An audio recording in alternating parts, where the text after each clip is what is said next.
எங்களுடைய அழைப்பை ஏற்று இங்கு வருகை தந்துள்ள பத்திரிகை, தொலைக்காட்சி, பண்பலை, வானொலி மற்றும் இணையதளம், இன்றைய சென்சேஷன் யூடியூப் நண்பர்கள் அனைவரையும் வருக வருக என வரவேற்பதில் பெருமை கொள்கிறோம். அதோடு எங்களுடைய அழைப்பை ஏற்று இங்கு வந்திருக்கின்ற சிறப்பு விருந்தினர்கள் அனைவரையும் இருகரம் கூப்பி வருக வருக என வரவேற்கிறோம். அதோடு படக்குழுவினரையும் வரவேற்று மகிழ்கிறோம். நன்றி. என் நெஞ்சில் குடையிருக்கும் என் அன்பார்ந்த நண்பா, வேற லெவல் நண்பா. தளபதியோட மிகப்பெரிய ஃபேன் எங்கள் டைரக்டரு. அவருக்காக தான் இந்த ஒரு வார்த்தையை நான் சொல்லணும்னு ஆசைப்பட்டேன். அண்ணன் எல்லாருமே வந்திருக்கீங்க, ரொம்ப சந்தோஷம். என் பேர் ஆனந்த் பாண்டி. எல்லாரும் விஜய் டிவியில், ஜி தமிழில் பார்த்துருப்பீங்க. கலக்க போவது யாரு, பாவம் கணேசன் சீரியல், ராஜா ராணி, அப்புறம் டான்ஸ் ஜோடி டான்ஸும் ஆடி இருக்கேன். இதெல்லாம் எதுக்கு சொல்கிறேன்னா, ஒரு 4 கைத்தட்டல் கிடைக்கும் பண்ணியிருக்கோம் அப்படிங்கிறதுக்காக தான். அது மட்டும் இல்லாமல் பார்த்தீங்கன்னா, நான் தாதா 87 சொல்லி ஒரு படத்தில், சாருகாசன் சார் படத்துலேயே லீடு பண்ணியிருந்தேன். இப்போ அடுத்ததாக யாதும் அறியான் படத்தில் ஒரு முக்கியமான கதாபாத்திரம் பண்ணியிருக்கேன். ரொம்ப நன்றிண்ணே. ஒரே ஒரு ஃபோன் கால் தான். கால் வந்துச்சு, இந்த மாதிரி தலைவா பண்ணுறீங்களா அப்படின்னு. அண்ணே என்னண்ணே இதெல்லாம் கேட்குறீங்க, நீங்கள் கூப்பிட்டா நாங்கள் பண்ணிவிடுவோண்ணே அப்படின்னு சொல்லிட்டு பண்ணினது தான். ஒரு சூப்பரான ரோல் கொடுத்துருக்காரு. அதுக்காக எங்கள் படத்துக்கு ப்ரமோஷன் நம்மளே பண்ணணுங்கிறதுக்காக ஒரு 2-3 டைலாக்ஸ்லாம் எடுத்துகிட்டு வந்திருக்காரு. அதை மட்டும் நான் சொல்லிடுறேன். கரண்ட்டுக்கு தேவை ஒயரு, லாரி ஒண்ணுனா வேணும் டயரு, யாதும் அறியான் படம்னாவே ஃபயரு வர வருஷத்துல. அடுத்தது பரிச்சு எழுதுனா போடுவாங்க பாசு, யாதும் அறியான் படம் எப்பவுமே மாசு அப்படின்னு சொல்லிட்டு சூப்பரா கலக்க போறோம். எனக்கு ஃபர்ஸ்ட் பாத்தீங்கன்னா இந்த ஃபீல்டுல ஒரு சின்ன அடையாளம் 2016 கிடைச்சது. அதுக்கு முன்னாடி நிறைய பண்ணியிருந்த சேனல்ஸ்ல என்ன கிடைச்சதுன்னா, அது கண்டிப்பா சிவானா வாய்ஸ், எஸ்கேனா வாய்ஸ் கலக்க போவதியாரில் ஃபர்ஸ்ட் பண்ணேன். அதுக்கப்புறம் தான் ஒவ்வொரு வாய்ப்புகளாக எனக்கு கிடைச்சது. என் அண்ணன் எனக்கு எப்பவுமே ரொம்ப பாசிட்டிவா இருப்பாங்க. அண்ணா எங்க படத்தை விஷ் பண்ணியிருந்தா எப்படி இருக்குங்கிறத நான் ஒரு 2 வரியில பேசி காமிக்கலாம்னு ஆசைப்படுறேன். பேசலாமாங்கண்ணே? ஹாய், வந்திருக்கிற எல்லாருக்கும் வணக்கம். நான் உங்க சிவகார்த்திகேயன் பேசுறேன். ரொம்ப சந்தோஷமா இருக்கு இந்த மாதிரி யாதும் அறியான் படத்தை உங்க டீமை பார்க்கும்போது. நான் கூட பிரதர் உங்களை ரொம்ப சின்ன பையன் தான் நினைச்சிட்டு இருந்தேன். ஆனா ஒரு போஸ்டர்ல படத்தையே வேற லெவல்ல கொண்டு போயிட்டீங்களா? ஓப்பனா சொல்றேன், இந்த படம் வேற லெவல்ல வருங்க. அதுவும் ஆனந்த்னு ஒரு பையன் வேற பண்ணியிருக்காப்ல, அவரும் சூப்பரா பண்ணியிருக்காரு. அண்ணா சொல்ற மாதிரி தான் சொல். இங்க பாருங்க, எல்லாருமே சப்போர்ட் பண்ணுங்க. ரொம்ப சந்தோஷமா இருக்கு பாருங்க. பாய். ஓகே, அண்ணா விஷ் பண்ணியிருந்தா நிறைய எனக்கு விஷ் பண்ணியிருக்காங்க. என் பொண்ணு கூட பேர் அவர் தான் வச்சாரு. இந்த படத்தையும் பார்த்துட்டு விஷ் பண்ணியிருக்காங்க. கண்டிப்பாக அண்ணா இந்த படம் சூப்பராக வந்திருக்கு. நீங்கள் உங்களோட சப்போர்ட்லேயும் தளபதியோட போஸ்டர் எல்லாருமே பார்த்துருப்பீங்க. அவ்வளோ கிரியேட்டிவாக எங்கள் டைரக்டர் பண்ணார். அதுவும் நல்ல வைரல் ஆகி நல்ல சப்போர்ட் பண்ணிட்டு இருக்கீங்க. படமுமே சூப்பராக வந்திருக்கு. எல்லாருமே சப்போர்ட் பண்ணுங்க. ஃபர்ஸ்ட்லாம் இது எதுக்கு சொல்கிறேன்னா, இது நான் சொல்லி ஆகணும் எங்கேயாவது ஸ்டேஜ் கிடச்சிதுன்னா அப்படின்ட்டு இருந்தேன். நான் ஃபர்ஸ்ட்லாம் நான் ஒரு கொஞ்சம் வருஷத்துக்கு முன்னாடி நாங்கள் பூந்தமல்லியிலேருந்து சினிமா வாய்ப்பு தேடுறதுக்காக சாலிகிராமம் வரணும். அப்போ என் ஃப்ரெண்டு சொல்லுவான், மச்சான் நம்ம சாலிகிராமத்தில் ரூம் எடுத்துடலாம், அப்போ தான் ஆடிஷன் சீக்கிரமாக வரும், ஏதாவது கூப்பிட்டாங்கன்னா டக்குன்னு போயிட்டு அட்டன் பண்ண முடியும் அப்படிம்பாங்க. இன்றைக்கெலாம் அது கிடையாது. இன்ஸ்டாகிராமில் இருக்கியா அப்படின்னு தான் பார்க்குறாங்க. கண்டிப்பாக சாலிகிராமத்துலேயுமே நிறைய பேர் இருக்காங்க, கூப்பிட்டு வாய்ப்பு கொடுங்க. நான் இது ஒரு ரெக்வெஸ்ட்டாக கேட்குறேன். இன்றைக்குமே ரொம்ப கஷ்டப்பட்டுட்டு என் கண்ணு முன்னாடி பார்த்துக்கிட்டே இருக்கோம். நாங்கள் ஒவ்வொரு நாளும் பார்த்துக்கிட்டே இருக்கோம். கண்டிப்பாக அவங்களுக்கும் கொடுங்க, இவங்களுக்கும் கொடுங்க, கஷ்டப்படுறவங்களுக்கு வாய்ப்பு கொடுங்க. அந்த ஒரு விதத்தில் எனக்கு கொடுத்துருக்காரு ஒரு வாய்ப்பு. கண்டிப்பாக நல்லா யூஸ் பண்ணியிருக்கோம். எங்கள் டீம் எல்லாருமே யூஸ் பண்ணியிருக்காங்க. வாய்ப்பு கொடுத்த ப்ரொடியூசர், டைரக்டர் சார், அப்புறம் கூட எல்லாரும் பிரித்து பார்க்க முடியல. ரொம்ப thanks. Thank you so much. Please support பண்ணுங்கள். பத்திரிகையாளர்கள், ஊடக சங்கங்கள் எல்லாருமே சேர்ந்து சப்போர்ட் பண்ணுங்கள். மக்கள் நீங்களும் தயவு செஞ்சு தேட்டரில் பார்த்து சப்போர்ட் பண்ணுங்கள். Thank you so much. Thank you thank you thank you. எல்லாருக்கும் வணக்கம். மேடையில் அமர்ந்திருக்கும் பெரியவர்களுக்கும், இங்கே வந்திருக்கும் மீடியா மக்களுக்கும், இதை டிவிலேயோ ஃபோன்லேயோ பார்க்குற ஆடியன்ஸ் எல்லாருக்குமே வணக்கம். எனக்கு பேசலாம் தெரியாது, இது மட்டும் தான் தெரியும். என்ன சொல்கிறதுன்னு தெரியல. இந்த படத்தில் ஒர்க் பண்ணதில் ரொம்ப சந்தோஷம். எல்லாருமே எப்படி சொல்கிறது, ஒரு நல்ல படம் பண்ணணுன்னு ட்ரை பண்ணுவோம்ல, அந்த மாதிரி வெயிட் பண்ணிகிட்டு இருக்கிற டைமில் டைரக்டர் இப்படி ஒரு கதை சொன்னார். நல்லா வந்திருக்குன்னு நம்புகிறோம். நீங்கள் எல்லாருமே பார்த்துட்டு சொல்லுங்கள். இதுக்கு மேலே என்ன பேசுறதுன்னு எனக்கு தெரியல. நன்றி, வணக்கம். This is my first movie. Director ஃபோனில் தான் படத்தோட டீம் சொன்னாங்க. என்னோட மேக்ஸிமம் கெப்பாசிட்டியில் ஃபஸ்ட் டைம் எழுதியிருக்கேன். உங்களுக்கு பிடிக்கும்னு நான் நம்புகிறேன். தேங்க்யூ. மேடையில் அமர்ந்திருக்கும் திரை ஜாம்பவான்களுக்கும் மற்றும் ஊடகவியலாளர்களுக்கும் என்னோட வணக்கம். யாதும் அறியான். இந்த படத்தை பற்றி சொல்லணும்னா, ஒரு சின்ன மூமெண்ட்டில் ஆரம்பித்து ஒரு பெரிய லெவலில் இந்த படம் முடிஞ்சிருக்கு. உண்மையாகவே நல்லா வந்திருக்கு படம். படத்தில் பாடல்கள்னு பார்த்திங்கன்னா 3 பாடல்கள் தான் இருக்குது. ஸோ ரொம்பையும் பாடல்கள் போட்டு போர் அடிக்க விரும்பலன்னு டைரக்டர் முடிவு பண்ணியிருக்காரு. பாட்டு நல்லா வந்திருக்கு. மற்றபடி சொல்லணுன்னா டைரக்டர் எல்லாத்தையும் உங்களுக்கு விலாவாரியாக சொல்லுவார். நன்றி. அனைவருக்கும் வணக்கம். யாதும் அறியான். இப்போ என்னென்னா, அந்த படத்தை வந்து ட்ரெய்லரு பாடல்லாம் பார்க்கும்போது எல்லாமே தெரிஞ்சவர் ரொம்ப நல்லா பண்ணியிருக்கிறாரு. ப்ரொமோஷனில் வந்து அந்த போஸ்டர் முதல்வர் விஜய் அப்படின்ற அந்த போஸ்டர் வந்து பெரிய வைரல். இப்போ கூட இந்த ஆடியோ லான்ச்சுக்கு அந்த கதாநாயகன் அவர் வந்து அந்த சட்டையை பாருங்கள், கொலை பண்ணிட்டு அப்படியே வர்ற மாதிரியே வந்திருக்கிறாரு அவர். அதாவது படத்தின் பெயர் யாதும் அறியான், ஆனால் அந்த இயக்குனர் வந்து அனைத்தையும் அறிவான் அப்படிங்கிறதான். ஸோ இந்த படம் வந்து எப்படியெல்லாம் படத்தை எடுக்கணும், அதுக்கப்புறம் எடுத்த படத்தை எப்படியெல்லாம் மார்க்கெட் பண்ணணும் அப்படிங்கிறத ரொம்ப சின்சியராக பண்ணுறாங்க. இந்த விழாவுக்கு நான் வந்ததுக்கு முக்கியமான காரணம் திருநெல்வேலி தினமலர் எம்டி தினேஷ் அவர்கள். ஸோ அவரோட அதாவது எவ்வளோ உயரத்தில் இருந்தாலும் கால்கள் வந்து தரையில் இருக்கணும் அப்படிங்கிறதுக்கு ஒரு முழுமையான உதாரணம் வந்து தினேஷ். ஸோ அவரது எளிமையும் பண்பும் அவரது அர்ப்பணிப்பும் இந்த படத்தை பெரிய உயரத்துக்கு கொண்டு போகும், வெற்றியடைய வைக்கும். அந்த டீமோட ஒத்துழைப்பு, டீமோட இன்வால்மெண்ட் ரொம்ப நல்லா இருக்குது. படம் வந்து சிறப்பாக வெற்றியடையும். இந்த டீம் ஒற்றுமையாக அடுத்தடுத்து மென்மேலும் வெற்றி படங்களை கொடுக்க வேண்டும், கொடுப்பார்கள் என்ற நம்பிக்கையுடன் வாழ்த்துகிறேன். நன்றி. தினமலர் பற்றி நமக்கெல்லாம் தெரியும். அங்கேருந்து ஒரு அம்பி வருவார்னு எதிர்பார்த்தேன். ரெமோ வருவார்னு கூட பார்க்கலாம். அந்நியனே வந்திருக்கிறார். தினமலர் குடும்பத்துலேருந்து ஒருத்தன் வந்து சைவ சாப்பாடு கொடுப்பாங்கன்னு எதிர்பார்த்தோம். ஆனால் இன்றைக்கி வந்து நான் அமாவாசையில் எங்கேயாவது வெளியில் சுற்றிக்கிட்டேன்னா வீட்டிலேருந்து ஃபோன் பண்ணுவாங்க, எங்கள் அம்மாவோ இல்லை மனைவியோ, அப்பாவுக்காக இன்றைக்கி ஒரு நாள் சைவம் சாப்பிடுங்க அப்படின்னு. அவங்க சொல்லும்போது மணி ஒரு 2:30-3 இருக்கும். சென்னையில் அது மாதிரி எங்கேயாவது சுற்றிக்கிட்டு இருந்தோம்னா உங்களுக்கே தெரியும், சத்தியமாக சைவ சாப்பாடு கிடைக்காது அந்த டயத்துக்கு. சைவம் வந்து இன்றைக்கி ரொம்ப ரேர் ஆகிடுச்சு, அசைவம் தான் வந்து ட்ரெண்ட் ஆகிடுச்சு. ஸோ அதனால் அந்த தினமலர் குடும்பத்துலேருந்து அசைவமாக ஒரு படம் கொடுப்போம், கமர்ஷியலாக ஒரு ஹிட்டு கொடுப்போம் அப்படின்ற மாதிரி ஒரு திட்டமிட்டு ஒரு படம் நடிச்சிருக்காரு தினேஷ் சார். இன்றைக்கி உள்ள சூழ்நிலைக்கு புத்திசாலி பிள்ளை எப்படி பொழைச்சிக்கணுமோ அந்த மாதிரி ஒரு படம் கொடுத்துருக்காரு. அதுக்கு வாழ்த்துக்கள் தினேஷ் சாருக்கு. சோகமாக பார்க்குறாரு. நான் சொன்னதில் அவருக்கு சந்தோஷமாக வருத்தமானு தெரில.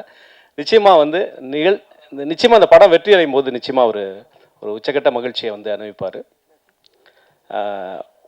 ரொம்ப அப்பாவியாக பார்த்த ஒரு பிள்ளை இப்படி ஒரு டெரராக பண்ணியிருக்காரு அப்படிங்கும்போது எங்களுக்கே ரொம்ப ஆச்சரியமாக இருந்தது. அவர் அப்பப்போ அந்த விஷயங்கள்லாம் அனுப்பும்போது நான் பெருசாக ஒன்றும் கமெண்ட் சொல்ல மாட்டேன். நிச்சயமாக அந்த நிகழ்ச்சியில் பேசுவோம் அப்படின்றதுனால தான் நான் எதுவுமே சொல்லாமல் இருந்தேன். நம்ம நேரில் சில இப்போ மனிதர்களை பார்ப்போம், ஆனால் திரையில் அந்த மனிதர்களை பார்க்கும்போது அவங்க வேறு மாதிரி பிரம்மாண்டமான விஸ்வரூப தரிசனம் இருக்கும். விஜய் சாரை பற்றிலாம் எல்லோரும் சொன்னாங்க. அவரோட 4 படங்கள் நடிக்கும்போது நேரில் பார்க்கும்போது இந்த அப்பாவி பிள்ளையா இப்படி திரையில் வந்து இப்படி விளையாடுது, பூந்து விளையாடுது, வீடு கட்டி விளையாடுது அப்படின்ற மாதிரி இருக்கும். விஜய் சாரோட நெருங்கி பழகின அவங்க எல்லாருக்குமே தெரியும். ரொம்ப சாஃப்டாக பேசுவார், ரொம்ப யதார்த்தமாக ரொம்ப இதாக பேசுவார். வணக்கம்னு சொன்னால் கூட அந்த எல்லா எழுத்தையும் சேர்த்து வச்சு மாட்டார், அப்படி மென்மையாக தான் பேசுவார். ஆனால் அவர் டைலாக் பேசும்போது ஆகட்டும், அவரோட ஆக்ஷன் சீக்வன்ஸ் ஆகட்டும், அது ஒரு மாதிரி வேறு லெவலில் இருந்து இன்றைக்கி வந்து ஒரு பெரிய உச்சத்தில் இருக்கக்கூடிய ஒரு சூழ்நிலையாக இருக்கார். அந்த வரிசையில் சினிமாவில் வந்து ரொம்ப நம்ம நேரில் சாஃப்டாக பார்க்கக்கூடிய எல்லாருமே வந்து திரையில் வந்து அவங்களோட பர்ஃபார்மன்ஸை வந்து நமக்கு ஒரு விஸ்வரூப தரிசனம் கொடுத்துருக்காங்க. அந்த வரிசையில் தினேஷும் வந்து வரணும் அப்படின்னு என்னுடைய வாழ்த்துக்களை தெரிவிச்சுக்கிறேன். ரொம்ப ரொம்ப மகிழ்ச்சியாக இருக்குது. ரொம்ப அவருடைய நட்புக்காக நிறைய பேர் இப்போ கூட பேரரசர் சொன்னாங்க, நான் எனக்கு வர முடியல, முக்கியமான வேலை இருந்தது. கணக்கல் மாஸ்டர் கேட்டாங்க, அவங்கள்ட்ட கேட்டாங்க, கேட்கும்போது எப்படி வர்றீங்க அப்படின்னு பக்கத்தில் கேட்டுட்டு இருக்கும்போது அவங்க சொன்னாங்க, பேரரசு சார் இல்லை தினமலர் அப்படின்னு சொல்லி சொன்னாங்க, அதனால் நான் வேறு வேலையெல்லாம் விட்டுட்டு நான் வந்துட்டேன் அப்படின்ற மாதிரி. அந்த மாதிரி வந்து முக்கியமாக வந்து நான் திரும்ப அவரே பற்றி பேசுகிறேன் அப்படின்னு தப்பாக நினச்சிக்க வேண்டாம். ஏன்னா வந்து கோபியை பற்றியும் ரொம்ப முக்கியமாக பேசி ஆகணும், டேரக்டர் கோபியை பற்றியும் பேசி ஆகணும். அதுக்கு முன்னாடி இவரை பற்றி சொல்லணும்னா வந்து ரொம்ப இந்த படத்துக்காக ரொம்ப அவர் எல்லாத்தையும் ஃபோன் பண்ணி அதெல்லாம் அனுப்பிச்சு இதெல்லாம் வந்து நண்பர்கள் வந்து எல்லாருக்கும் சொல்லுங்கள், ஷேர் பண்ணுங்கள் அப்படின்ற மாதிரி விஷயம் இருந்தது. எனக்கு அப்படி சொல்லும்போது இதுக்கான தேவையே இல்லை, அவருக்கு செய்ய வேண்டிய கடமை எங்களுக்கு இருக்குது. ஒவ்வொரு நடிகனாகட்டும், ஒவ்வொரு இயக்குனராகட்டும், ஒவ்வொரு தொழில்நுட்ப கலைஞர்களாகட்டும், அந்த பத்திரிகையில் இன்னைக்கு எவ்வளவுதான் என்னமா வந்தாலுமே கூட அந்த பத்திரிகையில் ஒரு பேர் வர்றதன் மூலமாக ஒரு பெரிய டைரக்டருக்கு ஞாபகம் வருங்க. ஒரு படத்தில் நம்மளை நடிக்கிற கூப்பிட்டுருப்பாங்க, அந்த பத்திரிகையில் உங்களோட பேர் பார்த்தங்க, அது வேற ஒரு பெரிய படமாக இருக்கும், பெரிய செய்தியாக இருக்கும். அதில் வந்து அந்த நடிகர்கள் லிஸ்ட்டில் ஒரு சின்னதாக நம்மளுடைய பேர் வந்திருக்கும், இல்லை தொழில்நுட்ப கலைஞர்கள் லிஸ்ட்டில் நம்மளுடைய பேர் வந்திருக்கும் பாருங்க. அது பார்த்துட்டு ஒரு நிச்சயமாக வந்து ஒரு மணிரத்னத்துக்கோ சங்கருக்கோ கூட நினைவுக்கு வர்ற அளவுக்கு பத்திரிகைகளுடைய ஆளுமை வந்து இருந்துச்சு. இன்றைக்குமே கூட இன்னைக்கு வந்து படப்பிடிப்புக்கெல்லாம் போகிறவங்களாம் அங்கெல்லாம் சவுத்துலாம் போனோம்னா எல்லாமே தினமலர் தான், சவுத்துலாம் முழுக்க ஆக்கிரமிப்பு தினமலர் தான் இருக்குது. எவ்வளவு டிஜிட்டல் மீடியா வந்தாலுமே கூட இன்னைக்கு பத்திரிகை இருந்துக்கிட்டு தான் இருக்குது, உயிரோட இருந்துக்கிட்டு தான் இருக்குது. அது காரணங்கள் வேற. கையில் வச்சுட்டு அப்படியே என்னதான் நம்ம ஸ்க்ரோல் பண்ணி பார்த்தாலுமே கூட அந்த கையில் வச்சுட்டு உயிரோட்டமாக அப்படி பார்க்கக்கூடியது பத்திரிகை வந்து இன்னமும் அது வந்து இவ்வளவு போட்டி உலகத்தில் கூட இருந்துக்கிட்டு தான் இருக்குது. அதனால வந்து நாங்கள் திரைப்படத்துறையில் இருக்கிற அத்தனை பேருடைய பெயர்களுமே வந்து தினமலர் பத்திரிகையிலையோ எல்லா பத்திரிகையிலும், தினமலர் மட்டும் இல்லை எல்லா பத்திரிகையிலும் வந்திருக்கு. நம்ம வந்து ஒரு ரிப்போர்ட்டர்ஸ் வந்திருக்காங்க, அங்கே உள்ள மற்ற ஆட்கள்லாம் வந்திருக்கிறாங்க, திரைப்படத்துறையிலேருந்து நிறைய பேர் வந்திருக்கிறாங்க, திரைப்பட நடிகராக வந்திருக்காங்க, மற்ற இயக்குனராக வந்திருக்கிறாங்க, நல்ல கோலோச்சி இருக்கிறாங்க இயக்குனராக வந்து பத்திரிகை துறையிலிருந்து வந்து பெரிய வெற்றிலாம் அடைஞ்சிருக்காங்க. ஆனால் பத்திரிகை துறையிலிருந்து வந்து திரைப்படத்துக்கு வந்து கோலோச்சி இருக்கிறாங்க. அதே பத்திரிகை துறையில் அந்த குடும்பத்திலேருந்து ஒரு அதிபர் குடும்பமாக திரைப்பட அந்த பத்திரிகை அதிபர் குடும்பத்திலேருந்து ஒரு 4ஆம் தலைமுறை, தினமலர்ன்றது ஒரு பாரம்பரியமான பத்திரிகை, அதுலேருந்து ஒரு 4ஆம் தலைமுறையாக அந்த பத்திரிகையிலேருந்து வந்து அந்த பத்திரிகையுடைய அந்த முதலாளிகள் குடும்பத்திலேருந்து வந்து இன்னைக்கு வந்து நேரடியாக சினிமாவுக்கு வந்தது வேற யாரும் இல்லை அப்படின்னு நான் நினைக்கிறேன். அந்த வகையில் தினேஷ் சார் வந்து அவர் வந்து நிச்சயமாக வந்து பல பேருடைய வளர்ச்சிக்கு, பல பேருடைய வாழ்க்கைக்கு, பல பேருடைய உயரத்துக்கு, பல பேர் வந்து ஒரு வாழ்வாதாரத்துக்கு அது வந்து அந்த பத்திரிகையெல்லாம் ஒரு காரணமாக இருந்திருக்கு. அதனால அந்த பத்திரிகை குடும்பத்திலே வந்த அந்த தினேஷ் அவர்கள் நிச்சயமாக இந்த படத்தின் மூலமாக திரைப்படத்துறையில் கால் ஊன்றணும், பெரிய வெற்றி அடையணும் அப்படின்னு நான் வாழ்த்துக்கிறேன். அப்புறம் கோபி வந்து நிச்சயமாக வந்து விஜய் சார் அடுத்த படம் நடிப்பார். அது கோபி வந்து டைரக்ஷன் பண்ணணும் அப்படின்னு நான் சொல்கிறேன். ஓகேவா? ஏன்னா அந்தளவுக்கு இது வந்து ஒரு சின்ன பட்ஜெட்டில் எடுக்கப்பட்டது அப்படின்றது நிறைய பேருக்கு தெரியாது. ஆனாலுமே அவர் நண்பர்களோடு சேர்ந்து இந்த ப்ரொடக்ஷன் அவர் பண்ணியிருக்கிறாரு. ஆனால் அது எதுவுமே தெரியாத அளவுக்கு அவருடைய அந்த மேக்கிங் இருக்குது பாருங்க, அந்த அந்த அந்த அந்த தந்திரம் இருக்குது பாருங்க. அந்த பெருசாக செலவு பண்ணலைன்னா கூட அந்த செலவு பண்ண மாதிரி காட்டக்கூடிய அந்த வித்தை இருக்குல்ல, அந்த வித்தை வந்து கோபிக்கு தெரிஞ்சிருக்கு. இந்த படத்தில் வந்து எங்கேயுமே வந்து சோட போகலை, அந்த மாதிரி பரபரப்பாக அந்த விஷயத்தை காட்டியிருக்கிறாரு. நல்ல சரிகமா மியூசிக், இது மாதிரி நல்ல ஒரு தரமான நிறுவனம் தான் இந்த பாடல்கள்லாம் எடுத்திருக்காங்க, ட்ரெய்லர்லாம் எடுத்திருக்காங்க, ஸ்னேக் விக்லாம் நல்லா ஹிட் ஆயிருக்கு. அந்த மாதிரி இந்த திரைப்படத்துறை விநியோகமும் வந்து தமிழ்நாடு முழுக்க நிறைய திரையரங்களை வரணும் அப்படின்னு சொல்லி கோபி வந்து நிச்சயமா நான் சொன்னது பலிக்கும். நாளைக்கே கூட விஜய் வச்சு ஒரு படம் பண்ணக்கூடிய ஒரு வாய்ப்புகள் கூட அமெரிக்கான இருக்கும். அந்த அதுக்கான ஒரு முகாந்திரமா இது பண்ணியிருக்காரு. இதை தாண்டி ஒரு பெரிய வார்த்தையா ஒரு விஜய் ரசிகரான கோபிக்கு நான் சொல்ல வேண்டிய அவசியம் இல்லைன்னு நினைக்கிறேன். நல்ல நிறைய பேரை புதுசாக இன்ட்ரோடியூஸ் பண்ணியிருக்காரு, நிறைய பேரை இந்த படத்தில் வந்து தொழில்நுட்ப கலைஞர்களை இன்ட்ரோடியூஸ் பண்ணியிருக்காரு. அந்த தைரியம் வந்து எல்லாருமே கொஞ்சம் சேஃப்டியாக போயிடுவாங்க. கொஞ்சம் பிரபலமானவங்கள்ட்ட சொல்லிட்டு சார் கொஞ்சம் கம்மி பண்ணிக்கங்க, ஏன்னா தொடர்பு இருக்கும். நான் சினிமாவில் நிறையா கோபி டிராவல் பண்ணியிருப்பாரு, நிறைய பேரோட தொடர்பு இருக்கும். அவர் நினைச்சிருந்தா அந்த தொழில்நுட்ப கலைஞர்களை வந்து நிறைய பேரை வந்து ஏற்கனவே பிரபலமானவங்கள்ட்ட சார் இதில் வந்து என்னால் பேமெண்ட் பண்ண முடியாது, நட்புக்காக பண்ணுங்க, இல்லை குறைவாக பேமெண்ட் வாங்கிட்டு பண்ணுங்க அப்படின்னு சொல்லியிருக்க முடியும். அந்த அளவுக்கு அவருக்கு வந்து தொடர்பு இருக்குன்றது எனக்கு தெரியும். ஆனாலுமே கூட புதுசாக நம்ம இன்ட்ரோடியூஸ் பண்ணுவோம் அப்படின்ற அந்த தாய்மை உள்ளத்தை நான் பாராட்டுறேன் சார். ஏன்னா புதுசா இன்ட்ரோடியூஸ் பண்றது அப்படின்றது வந்து நம்ம வந்து அந்த மாதிரியான ஒரு உணர்வு. கைதட்டுங்க. அந்த புதுசா இன்ட்ரோடியூஸ் பண்ணி அவங்க ஜெயிக்கும் போது அப்படியே நம்ம காலையில தூக்கி விட்டுக்கிறது இருக்குல்ல, அது மாதிரி ஒரு விஷயம் கிடையாது. கீதா கைலாசம் இன்னைக்கு வந்து தமிழ் சினிமாவில் தவிர்க்கப்படாத ஒரு அம்மாவா இருக்கிறாங்க. அவங்கள நான் தான் இன்ட்ரோடியூஸ் பண்ணேன், என்னுடைய கட்டில் திரைப்படத்தில் தான் முதல் நடிச்சாங்க அப்படின்ற அந்த விஷயம் இருக்குல்ல, அது நினைக்கும் போது ரொம்ப பெருமையா இருக்கு. அந்த மாதிரி கோபி வந்து தொழில்நுட்ப கலைஞர்களை வந்து நடிகர்களை ஹீரோவை இதுல வந்து புதுசா இன்ட்ரோடியூஸ் பண்ணியிருக்காரு அப்படின்னு நினைச்சு பார்க்கும்போது எல்லாருமே ஒரு காலத்துல புதுசா வந்தவங்க தான். ஆனா இன்னைக்கு சினிமா வியாபாரம் வந்து புதுமுகம் அப்படின்னு சொன்னா தயங்குது. அந்த தயக்கத்தை உடைச்சுதான் பல இயக்குநர்கள் வந்து புதிய புரட்சி ஏற்படுத்தியிருக்காங்க. அந்த வகையில் கோபி வந்து இந்த படத்தின் மூலமா ஒரு புதிய தடத்தை பதிக்கணும். அவர் அறிமுகப்படுத்துற தொழில்நுட்ப கலைஞர்கள் அத்தனை பேரும் வந்து கோலோச்சி சினிமாவில் பெரிய சாதனையை படைக்கணும் அப்படின்னு நான் நினைச்சுக்கிறேன். ஆனந்த் சாருக்கு என்னுடைய அவர் நெருங்கி பழகலைன்னா கூட TS சார் வந்து அவரை பத்தி நிறைய தெரியும், நிறைய பேருக்கு நிறைய ஹெல்ப் பண்ணிட்டு இருக்காரு. வாழ்த்துக்கள். சம்பத் நாங்களாம் வந்து விஜய் சார் படத்தில் நடிச்சிருக்கிறோம். ரொம்ப நீண்ட காலமா 25 ஆண்டு காலமா அவரோட சேர்ந்து டிராவல் பண்ணிட்டு இருக்கேன். சமீபத்தில் வந்து நம்ம தமிழ் சினிமா அவரை பயன்படுத்துறது கூட மலையாள சினிமா தெலுங்கு சினிமா வந்து சம்பத் சாரை பயன்படுத்திக்கிறது, சம்பத் ராம் பயன்படுத்திக்கிறது வந்து பெரிய விஷயமா இருக்கு. அந்த வகையில் இந்த படத்தை வாழ்த்து வந்த சம்பத் சாருக்கும் என்னுடைய நன்றி. அப்புக்குட்டி பத்தி சொல்லணும்னா நான் வந்து ஒரு முக்கியமா சொன்னேன். ஆனந்த் ஒரு விஷயம் சொன்னாரு, முன்னெல்லாம் சாலிகிராமத்துல இருந்தா சினிமா வாய்ப்பு கிடைக்கும், இப்பெல்லாம் இன்ஸ்டாகிராம்ல இருந்தா சினிமா வாய்ப்பு கிடைக்கும்னு. ஓகே, எல்லாமே காலங்கள் மாறிக்கிட்டு இருக்கு, அந்த காலத்துக்கு தகுந்த மாதிரி நம்மளும் வந்து மாறிட்டு இருக்கணும் அப்படின்றது உண்மையா இருந்தாலுமே கூட நம்ம சாலிகிராமத்தை வந்து சினிமா என்னைக்குமே மறக்க கூடாது, கோடம்பாக்கத்தை மறக்க கூடாது, வடபழனியை மறக்க கூடாது, வலசரவாக்கமா எக்ஸ்டன் ஆயிருக்கு, இதையும் நம்ம மறக்க கூடாது. ஏன்னா இன்னைக்கு வந்து சமீபத்தில் ஒரு பெரிய ஹீரோட படத்துல ஒருத்தருக்காக வெயிட் பண்ணிட்டு இருக்காங்க. அவர் ஏன் அவர் டேட் கொடுக்கல அப்படின்னு இருக்கும்போது அவர் வந்து எந்த நிகழ்ச்சியை நான் குறையா சொல்லல, அந்த நிகழ்ச்சியை நான் குறைவா சொல்ல, அந்த நிகழ்ச்சி வந்து ஒரு 100 படத்துக்கு சமமான நிகழ்ச்சி தான், குக்கு வித் கோமாளி. அந்த நிகழ்ச்சியில் அவர் நடிச்சிட்டு இருக்காருங்க, டேட் இல்லை அப்படின்னு சொல்லி ஒரு பெரிய ஹீரோட படம் வந்து ஷூட்டிங் தள்ளி போகுது. ஏன் வந்து நீங்க வந்து ஒருத்தர் பிஸியா இருக்க ஒருத்தரையும் வந்து துரத்தி ஒரு டிவியில ஒருத்தர் பிஸியா இருக்காருன்னா விட்டுருங்களேன். இந்த அப்புக்குட்டி இருக்காரு, எவ்வளவு பேர் அப்புக்குட்டி எல்லாம் வருஷத்துக்கு எல்லா நாளுமா வேலை கொடுத்துட்டோம். ஒரு தேசிய விருது பெற்ற கலைஞன் அப்புக்குட்டி, தேசிய விருது பெற்ற கலைஞன் அப்புக்குட்டி. ஏன் இந்த சினிமா வந்து இந்த மாதிரி ஒரு கலைஞர்களை வந்து சரியா பயன்படுத்திக்க மாட்டேங்குது? இப்ப கோபி பயன்படுத்திருக்காரு, தேடி பயன்படுத்திருக்காரு. ஏன் இந்த மாதிரி கலைஞர்கள் வந்து ஏன் நம்ம வந்து ரொம்ப பிஸியா இருக்கவங்களே ஏன் மார்க்கெட்டிங் ஒரு மாயைக்குள்ள ஏன் சிக்கிறோம்? ஒரு ஒரு டிவி நிகழ்ச்சியில் இருக்கிற ஒரு நடிகருக்காக ஒரு பெரிய ஹீரோட படம் ஒரு ஷூட்டிங்கே தள்ளி போற அளவுக்கு ஏன் அந்த பெரிய ஹீரோக்காக படம் ஓடாதா? ஏன் வந்து அந்த மாதிரி ஒரு கொடுத்தவங்களுக்கே கொடுத்துட்டு இருக்கோம் வாய்ப்பு? திரும்ப இவங்களா இருந்தா உள்ள மார்க்கெட்டிங் இருக்குன்ற ஒரு மாயையை நம்ம கிரியேட் பண்ணிட்டு இருக்கோம். நமக்குள்ள நிறைய பேர், நம்ம பக்கத்துல நிறைய பேர் அப்புக்குட்டி இருக்காங்க. எனக்கு நல்லா ஞாபகம் இருக்கு, ஜனநாயக சார் சத்தியம் தியேட்டர்ல அன்னைக்கு பேசுறாரு. தேசிய விருதியோட கமிட்டியோட அந்த சேர்பர்சனா ஜனநாயக சார் இருக்கும்போது எவ்வளவு பேர் மலையாளத்துல பெங்காலத்துல எவ்வளவு பேர் இருக்கும்போது அந்த அப்புக்குட்டிக்கு தான் அது கிடைக்கணும் அப்படின்னு சொல்லி நான் ஃபைட் பண்ணி வாங்கி கொடுத்தேன் அந்த தேசிய விருது அப்படின்னு நம்ம ஜனநாயகன் சொன்னார். அந்த காட்சி இன்னும் எனக்கு இருக்கு. அப்புக்குட்டி மாதிரியான கலைஞர்கள் நம்ம சினிமாவில் நிறைய பேர் இருக்காங்க. ஆண்கள் இருக்காங்க, பெண்கள் இருக்காங்க, வயது மூத்தவர்கள் இருக்காங்க, இளையவர்கள் இருக்காங்க, குழந்தைகள் இருக்காங்க. சினிமாவை மட்டுமே நம்பி சோறுதுங்கிற அத்தனை பேருக்கும் நீங்க வாய்ப்பு இருக்கணும். நம்ம வந்து கொண்டாடுவோம், டிவியில கொண்டாடுவோம். ஆனந்த் வந்து அற்புதமா ஒரு விஷயம் சொன்னாரு. அவர் சொன்னதுனாலதான் எனக்கு தோணுச்சு டிவில இருந்து வரவங்களையும் கொண்டாடுவோம். ஏன்னா நானும் டிவில இருந்து வந்திருக்கேன், பத்திரிகையில வந்திருக்கேன். அதே சமயம் நம்ம சினிமாவை நம்பி இருக்கவங்களுக்கு நம்ம சோறு போடணும், அவங்களுக்கு வாய்ப்பு கொடுக்கணும், அவரோட சேர்ந்து தான் நம்ம வளரணும் அப்படின்னு நான் தெரிவிச்சுக்கிறேன். அப்புறம் தினேஷ் சாரை பத்தி நான் பேசிட்டேன். அவர் சவுந்தரராஜன் இன்னைக்கு வந்து திரைப்படத்துறையில இருந்துகிட்டு விஜய் சாரோடைய அவருடைய கட்சியில செயல்பட்டுக்கிட்டு, ஏன்னா நிறைய பேர் பயப்படுவாங்க. ஒரு பக்கம் திரைப்பட விநியோகம் வேற ஒரு கட்சி வேற ஒரு அரசியல் இந்த மாதிரி போயிட்டு இருக்கு. நான் அங்க போயிட்டா என்னுடைய திரைப்பட வாழ்க்கையை பாதிக்குப்பான் அப்படின்னு பத்தி எதை பத்தியுமே கவலைப்படாம ஒரு தைரியமான ஆளு சவுந்தரராஜன் வந்து இன்னைக்கு நான் வந்து விஜய் சாரோட ஆளு தான் அப்படின்னு சொல்லிட்டு சமீபத்தில் சேரன் சார்ட்ட கிட்டத்தட்ட 2 மணி நேரம் பேசிட்டு இருந்தோம். நானு சவுந்தரராஜன் சேரன் சார் 3 மணி நேரம் 2 மணி நேரம் பேசிட்டு இருந்தோம். அப்ப 2 மணி நேரத்துல வேற சப்ஜெக்ட்லாம் சினிமா பத்தி நிறைய வந்தது. பெரும்பாலும் விஜய் சாரோடைய அந்த நேசிப்பு, அந்த அவர் வச்சிருந்த நேசிப்பு, சவுந்தரராஜன் வச்சிருந்த நேசிப்பு வந்து இன்னமும் அப்படியே கண்ணும்படி நிக்குது. ரொம்ப சந்தோஷமா இருக்குது. ஏன்னா இன்னைக்கு சூழல், திரைப்பட விநியோக சூழல் வேற மாதிரி ஒரு சூழல் இருக்கும்போது நான் என்னுடைய கேரியரை பத்தி நான் கவலைப்பட மாட்டேன், நான் வந்து விஜய் சாரோட தான் செயல்படுவேன் அப்படின்னு நிற்கும் போது அந்த தைரியம் வந்து ஒரு பெரிய விஷயமா இருந்தது.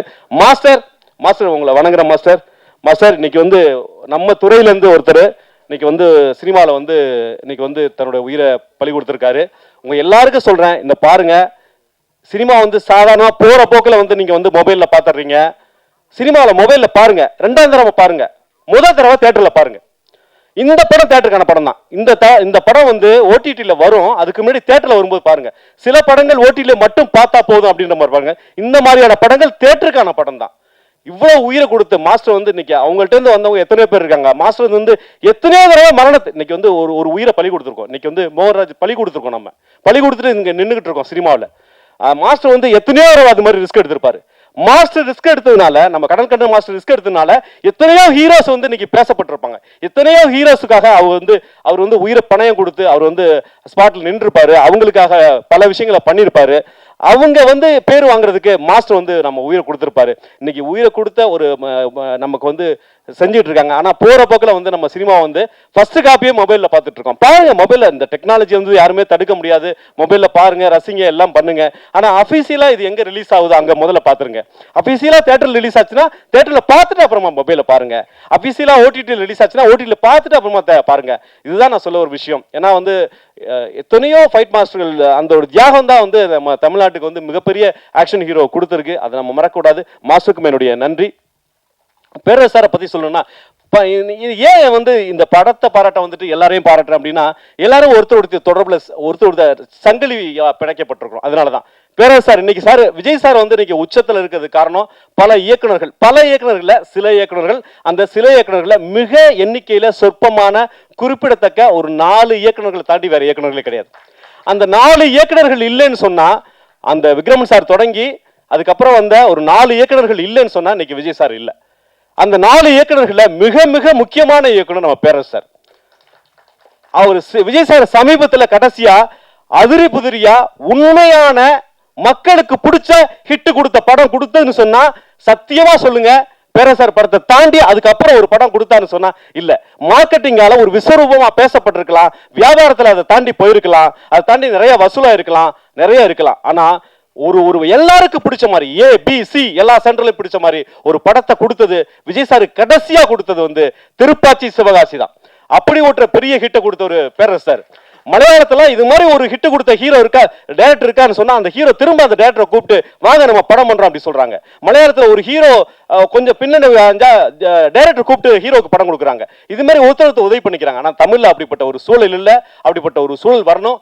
விஜய் சாருக்கு பெரிய ஹிட் கொடுத்த அந்த பேரரசு சாருக்கும் என்னுடைய வணக்கத்தை. கசாலி சார் எப்பயுமே வந்து எனக்கு ரொம்ப உதவி பண்ணணும் அப்படின்னு நிறைய முயற்சிகள் பண்ணுவார். இன்னைக்கு வந்து சினிமா எடுத்துட்டு ரிலீஸ் பண்ண தடுமாறி இருக்கவங்களாம் கசாலி சார் நிறைய உதவிட்டு இருக்காரு. இந்த படத்தோட டீம் பார்த்தீங்கன்னா இந்த எல்லா டீம் ஒவ்வொருத்தராக எனக்கு பேர் சொல்லதில்லை. கேமராமேன் சார் வந்து எனக்கு எதுவும் தெரியாதுன்னு சொன்னார். அவருக்கு எல்லாமே தெரியும் அப்படின்றதெல்லாம் இதில் தெரிஞ்சுது. மியூசிக் டைரக்டரோட பர்சனல் ப்ரொமோஷன் இந்த படத்தை பற்றி பர்சனலாக நிறைய பண்ணிட்டு இருக்காரு. நிறைய பார்த்துட்டு இருக்கேன். ஒவ்வொருத்தருக்கும் தனித்தனியாக என்னால் பேர் சொல்ல முடியல. இந்த பிஆர்ஓ டீம் வந்து என்னுடைய என்னுடைய சகோதரர்கள் மாதிரி. அவங்க தர்மா, சுரேஷ் இவங்கெல்லாம் வந்து என்னுடைய முதல் படத்தில் யமுனால வேலை செஞ்சவங்க.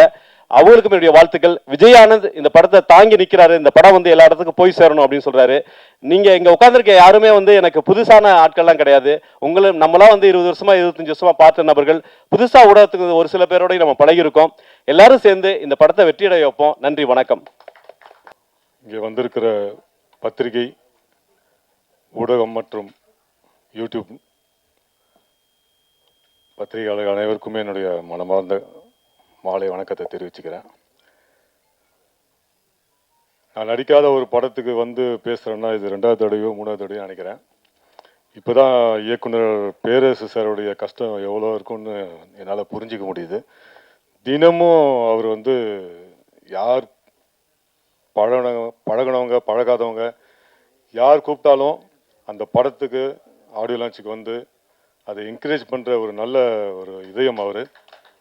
உண்மையிலேயே அவரை பாராட்டியே தீரணும். ஸோ நான் இந்த படத்தில் நடிக்கலைனாலும் இதில் ஒர்க் பண்ணுற விஜய் ஆனந்த் அவர்களுடைய அழைப்பின் பேரில் இங்கே வந்திருக்கேன். அவருக்கு என்னுடைய நன்றியை தெரிவிச்சுக்கிறேன். இந்த படத்தோட ஹீரோ தினேஷ் சார் ஒரு பாரம்பரியமான ஒரு குடும்பத்திலேருந்து வந்திருக்காரு. பட் அற்புதமான ஒரு நடிப்பை வெளிப்படுத்தியிருக்காருன்னு தான் சொல்லணும். படம் அப்படின்னு தெரியல, அந்த அளவுக்கு ஒரு யதார்த்தமான ஒரு நடிப்பை, ஒரு அற்புதமான ஒரு நடிப்பை கொடுத்துருக்காரு. அவருக்கு என்னுடைய மனமார்ந்த வாழ்த்துக்களை தெரிவிச்சுக்கிறேன். தமிழ் சினிமாவில் ஹீரோக்கள் பஞ்சம் அதிகமாகிட்டே இருக்குது சார். நிச்சயமாக நீங்களும் ஒரு நிலையான ஒரு நல்ல ஒரு ஹீரோவாக வரணும்னு நான் பிரார்த்திக்கிறேன். இந்த படத்தோட இயக்குனர் கோபி சார் இப்போ தான் ஃபஸ்ட் டைம் பார்க்குறேன். நல்ல ஒரு படம் கொடுத்துருக்காருன்னு தெரியுது. சில ஆண்டுகளுக்கு முன்னாடி ஹிந்தி படம் கில் அப்படிங்கிற ஒரு படத்தை பார்த்தேன். இப்போ போன வருஷம் மார்க்கோ அப்படிங்கிற ஒரு மலையாள படத்தை பார்த்தேன். அதோட பாதிப்பு இதில் சில காட்சிகளில் இருக்குது. அந்த அளவுக்கு வந்து ஒரு ஒரு சைலன்ஸ் த்ரில்லராக ஒரு அற்புதமான ஒரு படமாக இது இருக்கும்னு நான் நம்புகிறேன். இந்த படத்தோட காட்சிகளை பார்க்கும்போது தெரியுது. இந்த படத்தோட பாடல் ஒரே ஒரு பாட்டு இப்போ கேட்டோம், ரொம்ப அற்புதமாக இருந்தது சார். மியூசிக் டைரக்டர் சார், நீங்கள் ஒரு பெரிய ஒரு மியூசிக் டைரக்டர் வரணும்னு நான் ஆண்டவனை பார்த்துக்கிறேன். ரொம்ப அற்புதமாக இருந்தது. பாடல் வரிகளும் ரொம்ப நல்லா இருந்தது. என்னுடைய ரொம்ப நாளாக நான் வந்து மாஸ்டர் கிட்ட நான் ஒர்க் பண்ணியிருக்கேன். நிறைய படங்களில் ஃபைட்டர் இல்லை, நான் நிறைய பேர் என்ன ஃபைட்டர்னு தான் சொல்லுவாங்க. ஆனால் நான் வந்து ஃபைட் மாஸ்டர் கிட்ட, கண்ணக்கண்ண மாஸ்டர் கிட்ட நான் நிறைய படங்களில் வந்து ஹீரோக்களோடையும் வில்லன்களோடையும் கூட அடியாளாக நடிக்கும்போது அவருடைய படங்களை நான் ஒர்க் பண்ணியிருக்கேன். கடைசியாக வந்து ஒரு படம் மாயி படத்துடைய இயக்குனர் சூரியபிரகாஷ் சாருடைய படத்தில் நான் மெயின் வில்லனாக பண்ணேன். முறையாக தமிழில் மெயின் வில்லனாக பண்ணது அந்த படம் தான், வருஷ நாடு. அந்த படத்துடைய ஃபைட் மாஸ்டர் அவர் தான். எனக்கு அவ்வளோ அற்புதமாக கிளைமேக்ஸ் காட்சிகளில் ஃபைட் வந்து கம்போஸ் பண்ணியிருந்தாங்க. ஃபைட்டு முடிச்சு லாஸ்ட் நாள் போகும்போது, நீ பெரிய நடிகன் அவரோட, இத்தனை நாளாக நீ வந்து மிஸ் பண்ணிட்டாங்க உன்னை, நீ பெரிய நடிகனாக வருவ, பெரிய வில்லனாக வருவேன்னு சொல்லிட்டு வாழ்த்தி அமிச்சார். நன்றி மாஸ்டர். உங்களுக்கு ஞாபகம் இருக்குன்னு நினைக்கிறேன், ராமேஸ்வரத்தில். அதே மாதிரி என்னோட நண்பர் அப்புக்குட்டி, நானும் அவரும் மெட்ராஸ் பட்டினம் படத்தில் நடித்தோம். படம் ஃபுல்லாக அவர் தூங்கிட்டே இருக்கிறது தான் வேலை. நான் அதில் ஒரு போலீஸ் ஆஃபீஸராக பண்ணியிருந்தேன். ஒரு பீரியட் ஃபிலிம் அது. அதுக்கப்புறம் அவர் வந்து நேஷனல் அவார்டு வாங்கி மிகப்பெரிய ஒரு உயரத்தை தொட்டு இன்றைக்கி சமீபத்தில் கூட ஒரு படத்தில் நானும் அவரும் இணைந்து நடிச்சிருந்தோம். இந்த படத்தில் ரொம்ப அழுத்தமான ஒரு கேரக்டரில் ரொம்ப நல்லா பண்ணியிருக்காரு. ட்ரெய்லர் பார்க்கும்போது ரொம்ப சந்தோஷமாக இருந்தது. ரொம்ப அற்புதமான ஒரு நடிகர், நல்ல நண்பர். மீண்டும் உங்களுக்கு வாழ்த்துக்களை தெரிவிச்சு அப்புக்குட்டி. அப்புறம் என்னோட நண்பர் சவுந்தரராஜன் சார், செடிகளை வளர்க்கணும்னு ரொம்ப பாடுபட்டு இருக்காருன்னு தான் சொல்லணும். இப்போ அரசியலில் குதிச்சிருக்காரு. ஆனால் பல வருடங்களாக பல பேருக்கு செடிகளை தானமாக கொடுத்துருக்காரு. நிறைய இடத்துல செடியை வளர்த்துருக்காரு. அந்த வகையில் நான் எங்கள் ஊரில் மாநல்லூர் அப்படிங்கிற ஒரு கிராமம் திருவள்ளூர் மாவட்டத்தில் இருக்குது. நான் கேட்ட உடனே ஓகே சொல்லி கிட்டத்தட்ட 50 60 நினைக்கிறேன், 60 செடிகளில் அவரே அவரோட டீமோடு வந்து எங்கள் கோயில் வளாகத்தில் நட்டுட்டு போனார். நன்றி சார். இன்னைக்கு கிட்டத்தட்ட 60-70% வந்து மரமாக இருக்குது சார். மீண்டும் உங்களை அழைப்போம், வந்து நீங்கள் அதை பார்க்கணும் அதை. ஸோ இந்த படத்தில் ஒர்க் பண்ண எல்லாருக்குமே என்னோட மனமார்ந்த வாழ்த்துக்களை தெரிவிச்சுக்கிறேன். இந்த படம் மிகப்பெரிய ஒரு வெற்றி அடையணும். வாழ்த்துக்கள். பிரேக்கிங் பாயிண்ட் பிக்சர்ஸ் குழுவினருக்கும் இயக்குனர் கோபி மற்றும் இசையமைப்பாளர், ஒளிப்பதிவாளர், எடிட்டர், இதில் பணியாற்றிய அனைத்து கலைஞர்களுக்கும் முதல்ல ஒரு பெரிய பலத்த கைத்தட்டல் கொடுக்கணும்னு கேட்டுக்கிறேன். இந்த நிகழ்ச்சி வந்து நான் உட்பட நெல்லை சுந்தரராஜன் சார் உட்பட நிறைய ஏகப்பட்ட பத்திரிகையாளர்கள்லாம் வந்திருக்கிறோன்னா அதுக்கு காரணம் எங்கள் குடும்பத்தை சேர்ந்த என்னோட அருமை தம்பி தினேஷ்காக. நம்ம பத்திரிகையாளர்கள் யார் யாருக்காகவோ எவ்வளோ விஷயங்கள் வந்து சப்போர்ட் பண்ணி இன்றைக்கி வரைக்கும் பண்ணியிருக்கோம். ஸோ நம்ம ஃபேமிலி சேர்ந்த ஒருத்தர் தினேஷோட திறமைக்காக மட்டும் நான் சொல்லலை, அவர் எவ்வளோ ஒரு டவுன் டு எர்த்து பழகவங்களுக்கு தான் தெரியும். யாராவது சொன்னால் தான் தெரியும் இவ்வளோ பெரிய ஃபேமிலியிலேருந்து வந்த ஒருத்தர் அப்படின்னு சொல்லிட்டு.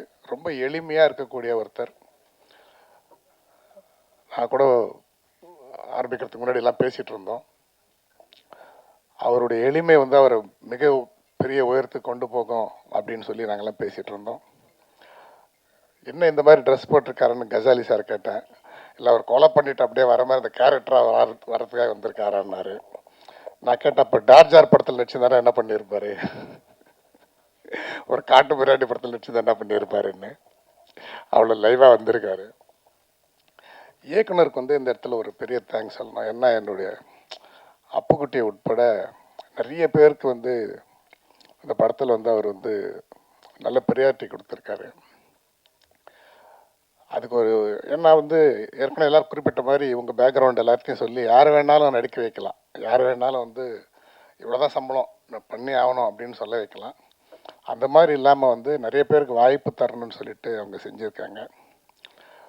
இவர்களை பாராட்ட பேரரசு சார் வரதை பற்றி சொல்ல முடியாது. நான் மதியம் காலையில் கூட சொன்னேன், சார் இங்கே ஒரு ரூம் எடுத்து தங்கிடுங்க சார், நீங்கள் நம்ம எல்லோரும் எங்காவது தான் இங்கே வரோம், அவர் இங்கேருந்து எப்பாவது தான் வீட்டுக்கு போகிறாரு, ஆஃபீஸுக்கு போகிறாரு. அதே மாதிரி என்னுடைய குருநாதர் இயக்குனர் R Udayakumar sir. Udayakumar sir படத்தில் எடிட்டராகவும் கனல் கண்ணன் சார் மாஸ்டராகவும் நிறைய படங்கள் நாங்கள் பண்ணியிருக்கோம். ஸோ மாஸ்டர் போன்றவர்கள்லாம் வந்து இது போன்ற ஒரு ஒரு டீம் வந்து பாராட்டுறதுக்கு வந்திருக்காங்கன்னா அது ஒரு ரொம்ப அப்ரிஷியேட் பண்ண வேண்டிய ஒரு விஷயம். ஒரு வளரும் டீமை வந்து இந்த அளவுக்கு அவங்க என்கரேஜ் பண்ணுறாங்க. அவர் சார்லாம் சொன்ன மாதிரி.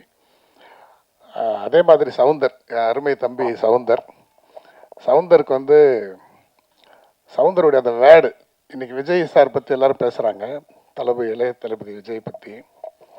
மண்ணுக்காகவும் மக்களுக்காகவும்ன்ற அந்த வார்த்தை வந்து சவுந்தர் சொல்லி தான் விஜய் ரொம்ப இம்ப்ரெஸ் ஆனார்.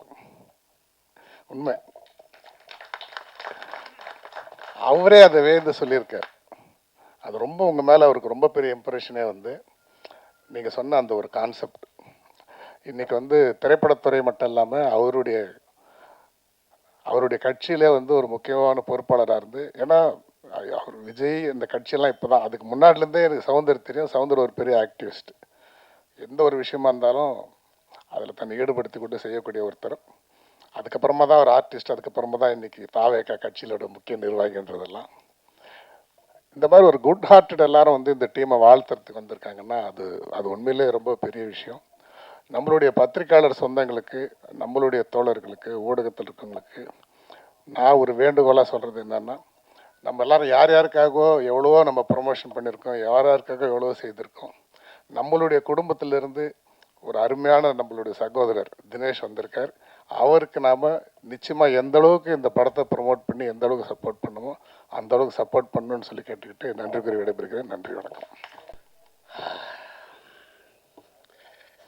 நான் அப்படிலாம் சொல்லவே இல்லைங்க. இல்லை, ஒரு படத்துக்கு ப்ரமோஷனுக்கு ஏன் வரலன்னு வரல. அனைத்து பத்திரிகை நண்பர்களுக்கும் இந்த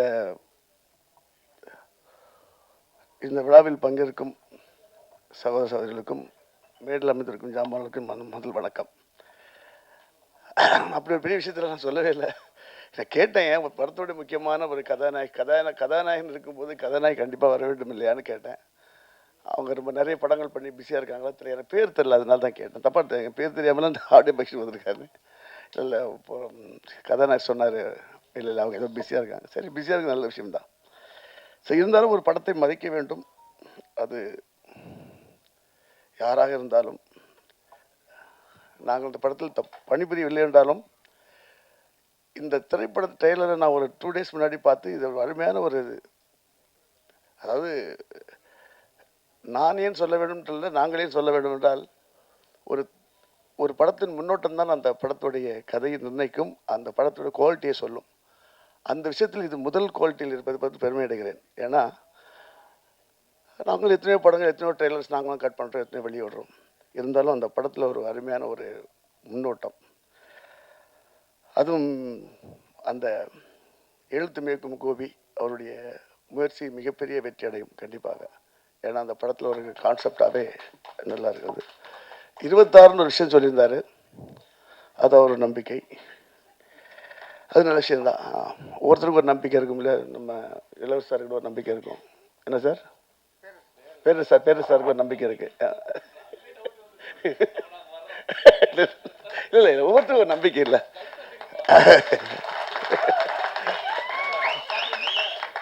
அப்ப பேரு சார் நம்பிக்கை இல்லை, எல்லாருக்கும் ஒரு நம்பிக்கை தான். என்ன சொல்றீங்க, அது அரசியல் மேடையாக்க வேணாம். இல்லை கூட்டம் இல்லை, வெரி குட். அரசியல் மேடையாக்க வேண்டாம். இது அவர் நான் ட்ரெய்லர் பார்த்தோன்னே எனக்கு முதல்ல அந்த டக்குன்னு போகும்போது தெரியல. அதுக்கப்புறம் நான் மொபைலில் தான் பார்த்தேன் ஒரு 3 days முன்னாடி. அப்புறம் ஜூம் பண்ணி பார்த்தோன்னே இது ஏன் ஒரு புது சவுண்ட் இருக்கு அப்படின்னு கேட்டது. சரி, ஓகே, அவருடைய கதையில் ஏதோ ஒரு விஷயம், இந்த சில பேர் இந்த கதைக்குள்ளே ஏதாவது சில விஷயங்கள் வரும், அதுக்காக ஒரு போஸ்டர் தேவைப்படும், மேபி அப்படி இருக்கலாம் அப்படின்னு நான் நினச்சிருந்தேன். அது இல்லைன்னு இப்போ தான் தெரியுது. அவர் மேலே கொண்ட பற்று நினைக்கிறேன். எனக்கு பற்று ஜாஸ்தி தான். ஏன்னா அவர் அதிகம் பண்ண ஒரு 180 படம் பண்ணினாரா, நான் 45 படம் நான் தான் பண்ணியிருக்கேன். அது இல்லாமல் இந்த படத்தில் முக்கியமாக ரீரெக்கார்டிங் அவர் தர்ம பிரகாஷ் ரொம்ப நல்லா பண்ணியிருந்தார். நான் என்ன பார்த்துட்டு உடனே என்ன ஒரு சமீபத்தில் எல்லாம் உருட்டுற மாதிரி இருக்குது. இது ஒரு அவ்வளோ அழகாக ஒரு பொய்ட்டிக்காகவும் ஒரு த்ரில்லர் படத்தில் ஒரு மிலோடி வித் ஒரு டென்ஷன் கொடுக்குற மாதிரி இருந்தது. அது என்னை ரொம்ப ஒரு அட்ராக்ட் பண்ணிச்சு. அப்போ நான் எனக்கு மெயினாக கூப்பிட்டது வந்து என்னுடைய நண்பர் நரேஷ். அவர் வந்து ஒரு பத்திரிக்கை தொழில் உள்ளவர். அதுக்கப்புறம் தான் இன்ட்ரடியூஸ் பண்ணார் எனக்கு. இந்த இவங்க இருக்காங்க இல்லையா, தினமலர் பத்திரிகை வந்து அவங்க குடும்பம் எனக்கு ரொம்ப பாத்தியப்பட்ட ரொம்ப நட்பு குடும்பம். ஸோ அவங்களோட பையன் சொன்னோன்னே தான் நான் வந்தேன். உடனே வந்ததில்ல. அவங்களுக்கு சினிமாவுக்கு என்ன சம்மந்தம் இல்லாத ஒரு ஃபேமிலி ஆச்சு. அப்படி பார்க்கும்போது அவர் ஹீரோ தினேஷ் சார் என்கிட்ட பேசினார். அப்போ பேசும்போது உடனே எனக்கு அவர் பேசும்போது எனக்கு அந்த நம்பிக்கை வரல. ஏன்னா அவர் அப்படியே பேசினார். புரியுது உங்களுக்கு? உடனே நம்பிக்கை வரதுன்னு அந்த ட்ரெய்லர் லிங்க் அனுப்புங்க சொன்னால் பார்த்த உடனே எனக்கு பார்த்த உடனே நான் டேரக்டர் கேட்டேன், யார் மியூசிக் டைரக்டர் ரொம்ப நல்லா பண்ணியிருக்காரு அப்படின்னா. அது இல்லாமல் கலை இயக்குனர், அப்புறம் எடிட்டர் நிரஞ்சன் பற்றி நல்லா பேச நல்லா அழகாக ஷார்ட் ஒரு அருமையாக கட் பண்ணியிருந்தார். ஒரு ட்ரெய்லரை வந்து எப்படி கட் பண்ண வேண்டும் என்ற ஒரு யுக்தியை வந்து கரெக்டாக பண்ணியிருந்தார். ஏன்னா அவரோட முதல் படம்னு நினைக்கிறேன். முதல் படமா சார்? முதல் படமா? இல்லை எனக்கு அது ரொம்ப பிடிச்சது. ட்ரெய்லர் கேட்டா அது ஓகே, நல்லா அது அதில் நல்லா பண்ணியிருந்தார் சார். ஏன்னா அதாவது ஒரு படம் யாதும் அறியான்னு ஒரு படம் தெரியாமல் அந்த ஆடியோ ஃபங்க்ஷனுக்கு வரும் ஒருத்தர் வச்சு தான் வரோம்னாங்க. அப்புறம் பத்திரிகை துறையை சேர்ந்த ஒருத்தர் கதாநாயகர் வர போகிறார். அது வரும்போது அந்த அந்த படத்தோட தரம் எப்படின்றது அந்த முன்னோட்டம் தான், அந்த ட்ரெய்லர் தான். அந்த ட்ரெய்லர் சிறப்பாக இருந்தது. இருந்தாலும் இந்த படத்தில் நடித்த அப்புக்குட்டி, மேலும்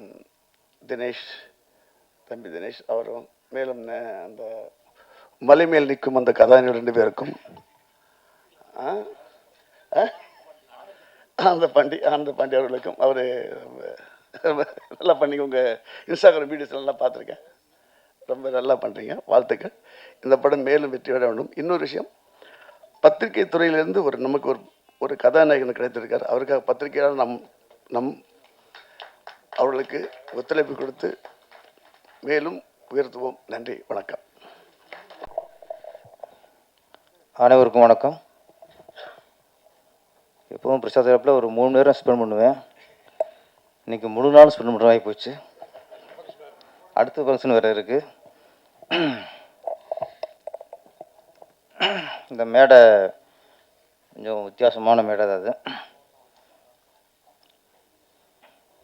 சரி, முதல்ல அது சிறப்பு என்னென்னா, இயக்குனர் கோபி வந்து தளபதி விஜய் சாரோட ஃபேன். அதுதான் சிறப்பு. அதோட பிரதிபலிப்பு தான் இந்த மேடை. அவர் முடிவு பண்ணிட்டார், இந்த மேடையில் உட்காருவேன் யாராக இருந்தாலும் விஜயோட ஏதோ ஒரு இதில் கனெக்ஷன் ஆகிருக்கணும். ஒன்று நடிச்சிருக்கணும், இல்லை ஃபைட் மாஸ்டராக இருக்கணும், இல்லை டேஷ் பண்ணியே தொலைஞ்சிருக்கணும். இது என்னையை கூட்டுவது இங்கே வந்து நான் வந்து ஒரு இயக்குனர் பேரரசு, இயக்குனர் சங்க பொதுச் செயலாளர் அதெல்லாம் இல்லை. விஜயை வச்சு டைரக்ட் பண்ணது யார்? தேடுங்க இருக்காப்புல. இந்த பேரரசன் ஒருத்தர் இருக்கார், கூப்பிடுங்க போதும். 2 கூட பண்ணியிருக்காரு, அது போதும் கூப்பிடுங்க. இதுதான் இன்றைக்கி இன்றைக்கி சிறப்பு விருந்தினர் இல்லை, விஜய் வச்சு 2 கூட பண்ண அந்த ஒரு தகுதி தான் எனக்கு. விரும்பி கூப்பிட்ருக்காரு கோபி, வாழ்த்து. இன்னொன்று, இதில் நடிகர் எல்லாருமே மேக்ஸிமம் நம்ம படத்தில் ஒர்க் பண்ணவங்க தான். அப்புக்குட்டியாக இருக்கட்டும், சம்பத்ராமா இருக்கட்டும், கணேச பாபா இருக்கட்டும், சமுத்திரம் சீக்கிரம் இணைவோம். கனல் சார் தான் திருப்பாச்சிக்கு முதல்ல ஃபைட் மாஸ்டராக ஃபிக்ஸ் ஆனது. பேசிலாம் முடிவு பண்ணியாச்சு. கரெக்டாக நாம் ஷூட்டிங் ஆரம்பிக்கும்போது அவர் வேற ஒரு படத்தை பிஸி ஆகிட்டார். அதனால அப்போ கொஞ்சம் ஒரு மாற்றம் வந்துருச்சு. எல்லாருமே விஜயோட ஆளுக்கு தான். இந்த கடை மாஸ்டர் இங்கே ஒத்துக்கதே வேணும். எல்லாரும் விஜயோட ஆளுக்கு தான். நம்ம கணேஷ் பாபு சொன்னார், ஆமாம், ஜி சாருக்கு 2 மிகப்பெரிய வெற்றி படம் கொடுத்தவர் பேரரசு அப்படின்னாரு. நான் அப்படி எப்பவுமே நினைக்கிறதில்ல. விஜய் எனக்கு லைஃப் கொடுத்தாரு. அதான், ஒரு லைஃப்பில் 2 லைஃப் கொடுத்தாரு. ஆமாம், அந்த இது நம்மளுக்கு வாழ்நாள் ஃபுல்லாக ஒரு பெருமையான விஷயம். அப்புறம் இந்த படத்தோட நாயகன் தினேஷ், பத்திரிகையாளர். சிலர் வந்து ஹீரோவாக வருவாங்க, பல துறையிலேருந்து வருவாங்க, ஆசையில் ஆர்வத்தில் வருவாங்க. அது படம் பார்க்கும்போது தெரிஞ்சுக்குவோம், இது ஆசைக்காக நடிச்சிருக்காங்க, ஒரு ஆர்வத்தில் நடிச்சிருக்காங்கன்ட்டு. ஆனால் அப்படி தான் நினச்சேன். சரி, பத்திரிக்கை திறந்து அவர் ஒரு ஆர்வத்தில் பண்ணியிருப்பாரோன்ட்டு. இது முழுக்க முழுக்க ஒரு நடிகருக்கான தகுதி, முழு தகுதி இருக்கு அவருக்கு. ஆசைக்காக ஆர்வத்துக்காக ஒரு கலை வெறி. அந்த கலை வெறி தான் அந்த கொலை வெறியோட உட்காந்துருக்காரு. அது அந்த கேரக்டரை இன்னும் அதுலேருந்து இன்னும் மாறலாம், பயமாக இருக்குது. பார்க்கும்போது என்ன சொன்னால் கூட சிரிக்க மாட்டேங்கிறாரு. ஆமாம். ஆனால் அவர் ஒரு இடத்துல காதல் மன்னன் ஜெமினி கணேசன், அதுக்கப்புறம் காதல் இளவரசன் கமல்ஹாசன் வந்தார். அதுக்கடுத்துக்கு ஒரு இடத்துக்கு ஆளை காணோம். இதில் ஒரு பெட்ரூம் சீன் இருந்துச்சு, அது போதும். மனுஷன் புகுந்து விளையாண்டாரு. ஆமாம் ஆமாம். நான் நினைக்கிறேன் அந்த ஒரு சீனுக்காக தான் கதையை ஒத்துருப்பார் போல இருக்கு. கையை போகிறாரு, கையில் நுழைக்கிறாரு. அப்புறம் சரி கொஞ்சம் அந்த மூளோட்டை ஆகி போச்சு அவருக்கு. மூளோட்டை ஆனோடனே டக்குனு செல்லை பார்த்து போய் ஏற்றிக்கிறார். இதெல்லாம் புது இயக்குனர் வந்து புதுசாக சிந்திச்சிருக்காரு. அவரும் பாக்கியராஜர் வந்து முருகன்கா சொன்னார். இது அதே மீறிடுச்சு. இப்போ டல்லாயிருச்சா, ஒன்றும் இல்லை, செல்ஃபோனை எடு அப்படியே ரீல்ஸ், அதுக்கு பேர் ஏதோ ஒன்று மூணு எடுத்துரு எதாக இருந்தாண்ணா. 2 பொம்பளை பார்த்தாரு, திருப்பி கையை போட்டார். அது முறைச்சிச்சு. அப்போதைக்கு டைலாக், லவ் தான்மா. எல்லாமே அங்கே அப்படி தான் ஆரம்பிக்கும், அது எங்கேயும் முடியுங்கிறது அப்புறம். அது மாதிரி அந்த ஒரு சீனில் அவர் வந்து தினேஷ் வந்து பூந்து விளையாண்டான்னு சொல்லலாம். ஆமாம் சார், இந்த படத்துக்கு ஒரு சீன் போதும் சார். என்ன சார் நீங்கள் ஆக்சுவலாக நீங்கள் அந்த ட்ரெஸ் தான் உட்காந்துருக்கணும். அது சந்தோஷமாக அந்த ஃபீல் பண்ணிக்கணும். அதனால தான் இப்போ ஹீரோனி ஏன் வரலன்னா அது மலை மேலாம் உட்காரல, சிக்கலை. இன்னும் அந்த மூட்லேருந்து மாறாமல் இருப்பாரோ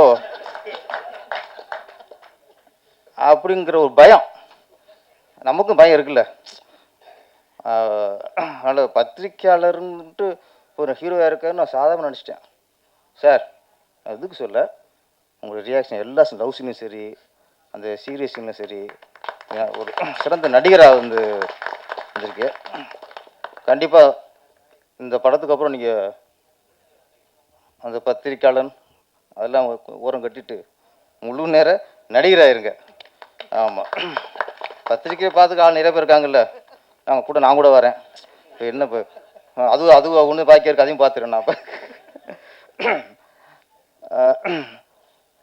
யாதும் அறியான் நம்ம இயக்குனர் கோபி விஜய் ரசிகர்.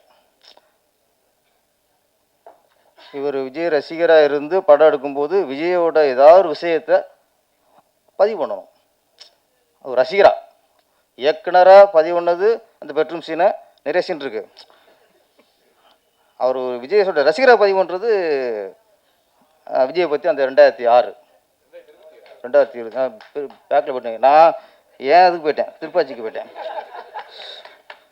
கொஞ்சம் ஃப்ளாஷ்பேக் அதிகமாக போகுது உங்களுக்கு. 2026.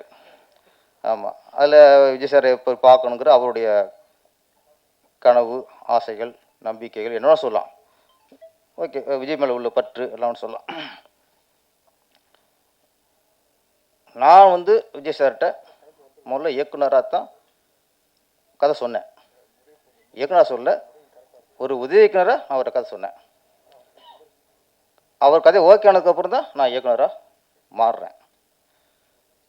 அப்போ உதவி இயக்குனராக வந்து இயக்குனராக மாறியாச்சு. இப்போ விஜய் சார் வச்சு நான் படம் பண்ணுறேன். அதுக்கப்புறம் நான் வெறும் இயக்குனர் இல்லை, அப்போ நான் விஜயோட ரசிகரை மாறிட்டேன். ஏன்னா ஒரு மாசு இருக்கும் படம் பண்ணும்போது எந்த இயக்குனரும் அவங்க ரசிகரை மாறிடணும். அப்போ தான் ரசிகருக்கு திருப்தியாக படம் கொடுக்க முடியும். நான் ஃபஸ்ட்டு திருப்பாச்சி கதை சொல்லும்போது அந்த ஓப்பனிங் அருவப்பற்ற அது இல்லை, அயனார் கோயில் போய் அவரோட சொருவதில் அது இல்லை, நீ எந்த ஊர் நான் எந்த ஊர் சாங்லாம் இல்லை.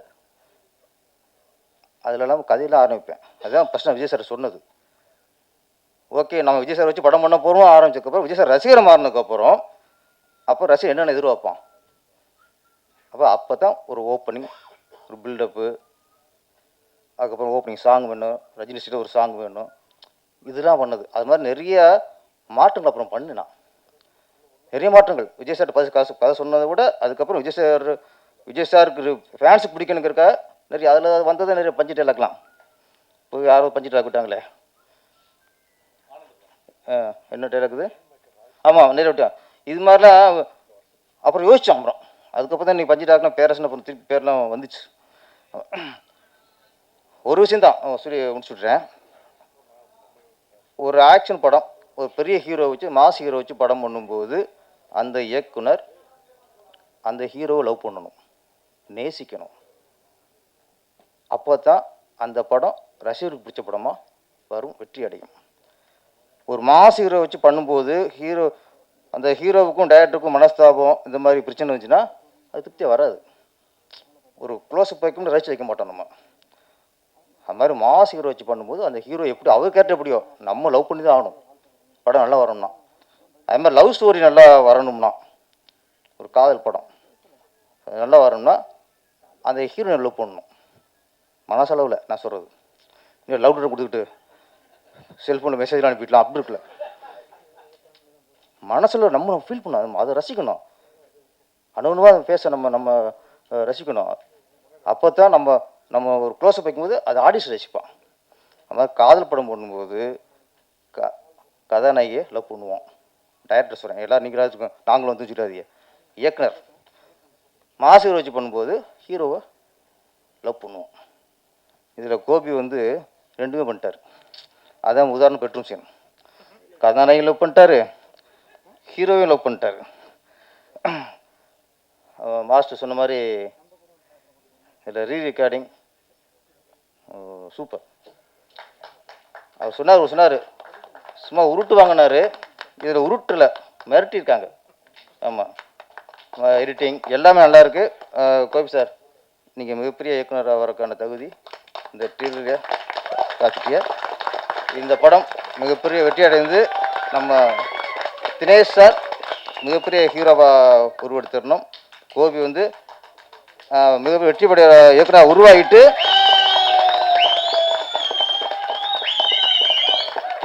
பெரிய வெற்றியை கொடுத்துட்டு விஜய் கட்சியில் இணைஞ்சிடணும். அது அடுத்த லட்சியமாக இருக்கட்டும். அப்புறம் நம்ம சவுந்தர் சார் இருக்கார், அவர் நிறைய கொடியை செடி வளர்த்துக்கிட்டு இருந்தார். இப்போ தாவக்க கொடி வளர்த்துக்கிட்டு இருக்காரு. என்ன, ஒரு பக்கம் செடி வளர்க்குறாரு, ஒரு பக்கம் விஜய் சாரோட கொடி வளர்த்துக்கிருக்காரு. ஏன்னா நல்ல ஒரு சேர்ந்துட்டீங்க, நல்ல ஒரு பொசிஷன் வாங்க, ஒரு சீட்டை வாங்கி எம்எல்ஏ ஆகி மக்களுக்கு நல்லது பண்ணுங்க, மண்ணுக்கும் மக்களுக்கும் நல்லது பண்ணுங்க. நன்றி, வணக்கம். மண்ணுக்கும் மக்களுக்கும் வணக்கம். மேடையில் அமர்ந்திருக்கும் திரையுலக ஜாம்பவான்களுக்கும் புது கலைஞர்களுக்கும் பத்திரிகை மீடியா உறவுகளுக்கும் என்னுடைய சிறப்பு வணக்கம்.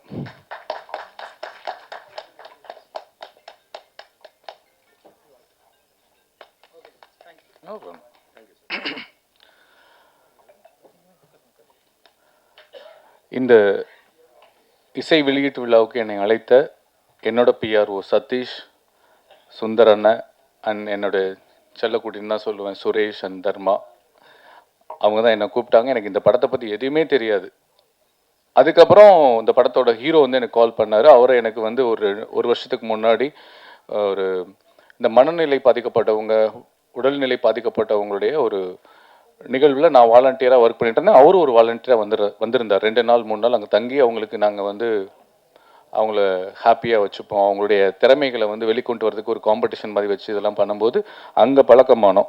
தினேஷ் இன்னைக்கு ஒரு மிரட்டலான ஒரு ஹீரோவாக பார்க்குறேன், சந்தோஷமாக இருக்குது. அண்ணன் சொன்ன மாதிரி, பேரரசன் சொன்ன மாதிரி அந்த பெட்ரூம் சீன் சூப்பருங்க. இல்லை உண்மையிலேயே அதான் எல்லாருக்குமே எல்லாரும் கடந்து வந்திருப்பாங்க, காதல் செய்தவர்கள் கடந்து வந்திருக்கணும் அது இல்லையா? அது மாதிரி அது ரொம்ப நல்லா பண்ணி கல்யாணத்தை பண்ணிட்டு எப்படி தயங்குவாங்க மாஸ்டர்? ஓகே, அதனால ரொம்ப ரொம்ப நல்லா பண்ணியிருந்தீங்க. மியூசிக்கை பற்றி பேசணும்னு மாஸ்டர் பேசிட்டாரு, ஹீரோவை பற்றி பேசணும்னு நினச்சேன், டைரக்டர் பேரஸ் சார் பேசிட்டாரு, கேமராமேனை பற்றி பேசணும்னு நினச்சேன், இன்னொருத்தர் பேசிட்டாரு. எல்லாரும் பேசணும்னு நான் பேசணும்னு நினச்சது அவங்க பேசுனதுனால அதை எல்லாத்தையுமே நான் வழிமொழிகிறேன். அந்த அளவுக்கு உங்களுக்கு திறமை இருக்கு, பேச்சுக்காக இல்லை, இன்க்ளூடிங் அந்த ஆர்டிஸ்ட் ஆனந்த பாண்டியன் எல்லாருக்குமே என்னுடைய மனமார்ந்த வாழ்த்துக்கள் இந்த படத்தில் ஒர்க் பண்ண. அண்ட் அதை தாண்டி இங்கே வந்து ஒரு சந்தோஷமான நிகழ்வு என்னன்னா, ஒவ்வொருத்தரும் வரவங்க எல்லாரையும் பாராட்டுறாங்க. கணேஷ் சாராக இருக்கட்டும், கசாலி சாராக இருக்கட்டும், மாஸ்டராக இருக்கட்டும், சம்பத்தண்ணனாக இருக்கட்டும், சுபாஷ் அண்ணன், எல்லாருமே. சுபாஷ் அண்ணனை வந்து நான் ஒரு போராட்ட காலத்தில் தான் முதல்ல சந்திக்கிறேன். இவர் பத்திரிகை நிருபராக தெரியும். ஒரு போராட்ட காலத்தில் நான், அண்ணன் டிராஃபிக் ராமசாமி என்னென்ன நாங்கள் எல்லாமே சேர்ந்து ஒரு போராட்டத்தில் போலீஸை எதிர்த்து பயங்கரமாக கோஷம் போட்டுட்ருக்கோம். அப்போ தான் அண்ணன் ரொம்ப என் மனசுக்குள்ளே நெருங்கி வந்தார். ஸோ ஒருத்தருக்கு ஒருத்தர் மாறி மாறி அந்த பாராட்டுக்களை இந்த பத்திரிகை முன்னாடி கேமரா முன்னாடி சொல்லும்போது உண்மையிலேயே மன நிறைவாக இருக்கும். எனக்கு நிறைய படங்கள் நான் பண்ணுறதில்லை, இந்த ஜெகமே தந்திரத்துக்கு அப்புறம் படங்கள் பண்ணுறதில்லை. அதுக்கு காரணங்கள் சில உண்டு. ஆனால் நான் நடிகனாக உணர்கிற இடம் வந்து இந்த பிரசாத் லேப் மட்டும்தான். நீங்கள் மட்டும்தான் உங்கள் முன்னாடி ஒரு குட் ஆக்டர்னு பேர் வாங்கணுன்றது மட்டும்தான் எனக்கு ஆசையாக இருக்கும். அஃப்கோர்ஸ் ஆடியன்ஸ் கைத்தட்டுறது வேற, உங்களை மாதிரி கிரிட்டிக்ஸ், உங்களை மாதிரி பத்திரிகையாளர்கள் தம்பி ஒரு படம் பார்த்தேன் நல்லா இருக்குன்னு சொல்கிறத கேட்கறதுக்கு, பேப்பரில் பார்க்கறதுக்கு தான் எனக்கு ரொம்ப ஆர்வமாக இருக்குது. இந்த இடத்துக்கு வர்றதுக்கு, இந்த கேமரா முன்னாடி இந்த ஃப்ளாஷ் மோடாக நிற்கிறதுக்கு அவ்வளோ சந்தோஷமாக இருக்கும். அதெல்லாம் தாண்டி இப்போ ஒரு படத்துக்கு வந்து மற்றவங்களை பாராட்டும் அந்த குணம் வந்து உண்மையிலே இங்கே எல்லாருக்குமே சூப்பராக இருந்தது. இந்த பாசிட்டிவிட்டி, இந்த வைப்புன்னு சொல்லுவாங்களே, இது ரொம்ப அழகாக இருக்குது. இந்த வைப், ஒட்டுமொத்த வைப்பும் அவங்க படத்துக்கு மிகப்பெரிய ஒரு பிளெஸ்ஸிங்ஸ் அப்படின்னு நான் சொல்லுவேன். யாது மாதிரியான டீமுக்கு பிளெஸ்ஸிங் சொல்லுவேன். அண்டு என்னோட அண்ணன் நண்பர் அப்புக்குட்டி, அவரை பற்றி நான் சொல்லி ஆகணும். சுந்தரபாணிலேருந்து நாங்கள் ஒன்றா நடித்து பழகி உறவுகளாக வளர்ந்துட்டுருக்கோம். இப்போ நானும் அண்ணனும் ஒரு படம் பண்ணியிருக்கோம், சாயாவனம்னு சொல்லிட்டு. செப்டம்பரில் ரிலீஸ் ஆக போகுது. 2 பேருமே நடிச்சிருக்கோம். சூப்பராக மிரட்டியிருக்காரு அண்ணன். அதான், அதனால் அண்ணன் வந்து எவ்வளவோ கஷ்டம் இருந்தால் கூட நிறைய புதுமுக இயக்குநர்களுக்கும் புதுமுக நடிகர்களுக்கும் ஒரு பெரிய பிரிட்ஜாக இருந்து, ஒரு பாலமாக இருந்து அவர் நிறைய படங்கள் நடித்து கொடுத்துருக்காரு. உண்மையிலே ஹேட்ஸ் ஆஃப் டு யூ அண்ணன். வாழ்த்துக்கள். தினேஷ், மறுபடியும் இந்த படத்தில் ஒர்க் பண்ண எல்லா டெக்னீஷியன்ஸுக்கும் என்னுடைய மனமார்ந்த வாழ்த்துக்கள். அண்ட் இதை நான் ஒரு விஷயந்தான் பேசிட்டு போகணும்னு நினச்சேன். ஆனால் மாஸ்டரும் இன்னொருத்தரும் யாரோ பேசினவங்க அரசியலை பற்றி பேசுனதுனால நான் ஒரு விஷயம் பேசுகிறேன். விஜய் அண்ணா எகைன், இந்த படம் எப்படி எனக்கு தெரிய வந்துச்சு அப்படின்னா, இதுக்கப்புறம் நான் தேடி பார்க்கும்போது இந்த போஸ்டர் தான் பார்த்தேன். இந்த மாதிரி இலவசமே இருக்கக்கூடாது, தமிழக முதல்வர் ஆணை அப்படின்னு சொல்லி போட்டிருந்தேன். எனக்கு பயங்கரமாக, அதாவது விஜய்ன்னு சொல்லி போட்டிருந்தார் அந்த நியூஸ். எனக்கு கட்டிங் வந்து எனக்கு சரியா இப்போ ஞாபகம் இல்லை, பதட்டத்தில். இலவசம் இருக்கக்கூடாது, தலைவர் விஜய், தமிழக முதல்வர் விஜய் அப்படின்னு போட்டிருந்தது. வாவ், நான் பார்த்தேன், வாவ் சூப்பர் அப்படின்ட்டு நான் உடனே ட்வீட் பண்ண போனேன். அப்புறம் பார்த்தேன் என்னடா அப்படின்னு கீழே பார்த்தா தமிழக முதல், ஒருவேளை கீழே வந்து நான் டேட் 26 போட்டிருந்துச்சு. ஆஹா, இது என்ன ஏதோ தப்பாக இருக்கே, நம்ம ட்வீட் பண்ணக்கூடாதுன்னு சொல்லிட்டு பின் வாங்கிட்டேன். அப்புறம் அதுதான் விஷயம் இந்த படத்தை உலகம் முழுக்க கொண்டு போய் சேர்ந்தது. ஏன்னா தளபதி விஜய் என்பது வெறும் பெயர் அல்ல, 1 கோடி தமிழ்நாட்டில் இருக்கக்கூடிய 1 கோடி மக்களின் உயிர். அதில் நானும் ஒருத்தன். நான் மிகைப்படுத்தி பேசல. நான் 50 படங்கள் நடிச்சிட்டேன், தமிழ், மலையாள, தெலுங்கு 3ல். ஆனால் எனக்கு சௌந்தரராஜா இப்படி ஒரு நல்ல நடிகன், நல்ல மனுஷன் அப்படின்னு சொன்னது விஜய் அண்ணா பேசினதுக்கு அப்புறம் தான் எனக்கு இவ்வளோ பெரிய வெளிச்சம் கிடைச்சது. என் பெயருக்கு உயிர் கொடுத்தது தளபதி விஜய் அண்ணா. அதனால நான் அவரை பற்றி நான் சொல்ல வரல, அவரோட பழகினதுனால சொல்கிறேன். நான் இப்போ இந்த 2 வருஷமா தமிழ்நாடு ஃபுல்லாக இல்லாமல் உலக நாடுகள் ஃபுல்லாக நான் சுற்றிக்கிட்டு இருக்கேன். தமிழகர் மட்டும் இல்லாமல் உலகத் தமிழர்கள் மனதில் ஃபுல்லாகவே விஜய் அண்ணா வாழ்ந்துட்டு இருக்காரு. இன்னும் அடுத்த 2026 மாஸ்டர், நம்பிக்கையில இல்லை மாஸ்டர், உறுதி. ஸோ 8 கோடி மக்கள் மனதிலும் இருக்கக்கூடிய உயிர் தான் எங்கள் தளபதி விஜய். ஸோ அந்த இலவசம் என்பது எனக்கும் பிடிக்காது. இலவசத்தை கொடுத்து நிறைய சோம்பேறித்தனம் பண்ணி வச்சுட்டாங்க. கல்வி, மருத்துவம், விவசாயம், இந்த பேசிக் நீட்ஸ்க்கு மட்டும் இலவசம்னு இல்லாமல் ஊக்கத்தொகையாக இருக்கணும்னு ஆசைப்படுறேன். இது என்னுடைய பர்சனலாக இருந்தது. அது விஜய் அண்ணா பாயிண்ட் ஆஃப் வியூவில் இவர் சொன்னது எனக்கு ரொம்ப கனெக்டாக இருந்தது. கோபி டைரக்டர் சொன்னது எனக்கு ரொம்ப. அப்போ யோசிச்சு பாருங்க, இன்னைக்கு இருக்க யங்ஸ்டர்ஸ்க்கு எல்லாமே அந்த இடத்துக்கு வந்துட்டாங்க, ஒரு மாற்றத்தை விரும்பி வந்துட்டாங்க. அது துணிச்சலா சொல்றதுக்கு, துணிச்சலா செய்யறதுக்கு வந்துட்டாங்க. ஏன்னா நான் உங்களுக்கு முன்னாடியே போட்டேன் தலைவா, நான் 2024 போட்டேன், முதலமைச்சர்னு போட்டுட்டு என் வீட்டில் இருக்கு, நான் வெளியேற்றல. என் நண்பர் சொன்னார் வேணாண்டா போடாது, அது நாகரிகமா இருக்காதுன்னு சொன்னதுனால நான் வெளியே போடல.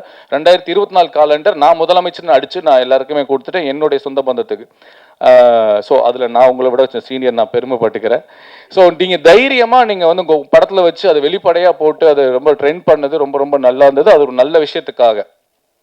ஸோ இதெல்லாம் பேசும்போது ஒரு சின்ன கோபமும் வருது, இங்கே பதிவு பண்ண வேண்டிய கட்டாயம் இருக்கு. கலையும் அரசியலும் இல்லாமல் எந்த ஒரு மனிதனின் வாழ்க்கையும் முழுமையடையாது. அரசியல் பேசாதப்பா இது ஆடியோ லான்ச் அப்படின்னா எப்படி? கலை பேசாதப்பா இது பொது இடத்துல கலை பேசாதப்பா அப்படிலாம் கிடையாது. ஒவ்வொரு மனிதனின் வாழ்க்கையிலும் அவனுடைய முழுமை, கலையும் அரசியலும் இல்லாமல் முழுமை அடையாது. அப்புறம் எப்படி நாங்கள் அரசியல் பேசாமல் இருக்க முடியும்? ஸோ நேற்று பாருங்க, ஒரு லாக்அப் டெத்தில் செத்து போன அஜித் குமாரோட தம்பிக்காக, அவனுடைய நீதிக்காக தமிழக வெற்றி கழக தலைவர் எங்கள் தளபதி விஜய் அவர்கள் போராட்டத்தை வந்து பண்ணணும்னு சொல்லி கவர்மெண்ட் கிட்ட பர்மிஷன் வாங்கியிருக்காங்க. இதுவரைக்கும் எந்த கட்சிகளுக்கும் போடப்படாத கண்டிஷன்கள், கட்டுப்பாடுகள், விதிமுறைகள் காவல்துறை வந்து விதிக்கிறாங்க. எனக்கு காவல்துறையை பார்த்தா எனக்கு எப்பவுமே ஒரு பெரிய பாவமாகவும் இருக்கும், கோபமாகவும் வரும்.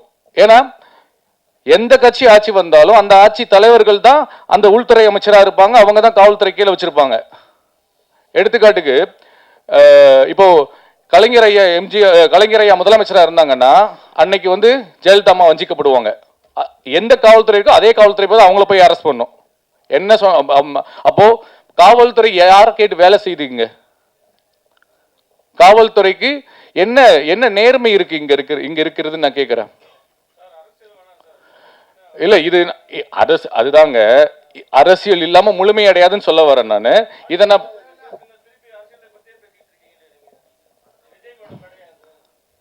ஓகே, இருந்தாலும் நீங்க எவ்வளவு இந்த மாதிரி அடக்குமுறைகளை கொடுத்தாலும் எங்களை தமிழக வெற்றி கழகத்தையும் தமிழக வெற்றி கழக தலைவர் விஜய் அவர்களையும் எங்களுடைய தோழர்களையும் நீங்க அடக்கினாலும் மீண்டும் மீண்டும் எழுவோம். நாங்கள் மக்களுக்காக மண்ணுக்காக உழைக்க வருவோம் என்பதை கூறி ஒரே ஒரு விஷயத்தை சொல்லிக்கிறேன். போராட்டம் பண்ணி மக்களுக்காக மண்ணுக்காக கம்யூனிஸ்ட் கட்சியும் சரி, இல்ல விடுதலை சிறுத்தைகள் கட்சிகள், நீங்க எல்லாருமே நல்லா தெரிஞ்சுக்கோங்க, நீங்களும் எங்களோடு சேர்ந்து கைகோர்த்து வந்தால் ஒரு மிகப்பெரிய நல்ல மாற்றத்தை, தமிழ்நாட்டுக்கான மாற்றத்தை எங்கள் தலைவர் தமிழக வெற்றி கழக தலைவர் தளபதி விஜய் கொடுப்பார் என்று கேட்டுக்கொண்டு, தாழ்மையாக கேட்டுக்கொண்டு வாய்ப்புக்கு நன்றி கூறி விடைபெறுகிறேன். நல்லதையே நினைப்போம், நல்லதையே விதைப்போம், நல்லதே நடக்கும். நன்றி, வணக்கம். அனைவருக்கும் இனிய மாலை வணக்கம். என்னடா இவன் இப்படி வந்திருக்கானே நீங்களாம் நினைக்கிறீங்க. டைரக்டர் வந்து என்ன வந்து படம் ரிலீஸ் ஆகிற வரையும் இப்படி தான் இருக்கணும் நீங்க சொல்லியிருக்காரு.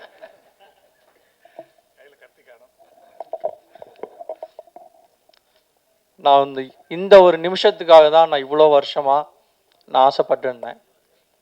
அது எனக்கு இப்போ நடந்திருக்கிறது எனக்கு ரொம்ப சந்தோஷமா இருக்கு. நானும் உங்களை மாதிரி ஒரு மீடியா ஃபேமிலியிலேருந்து வந்திருக்கேன். நீங்களும் எனக்கு வந்து சப்போர்ட் பண்ணி என் படத்தை ஒரு நல்ல படமாக மக்கள்கிட்ட கொண்டு சேர்க்கணும்.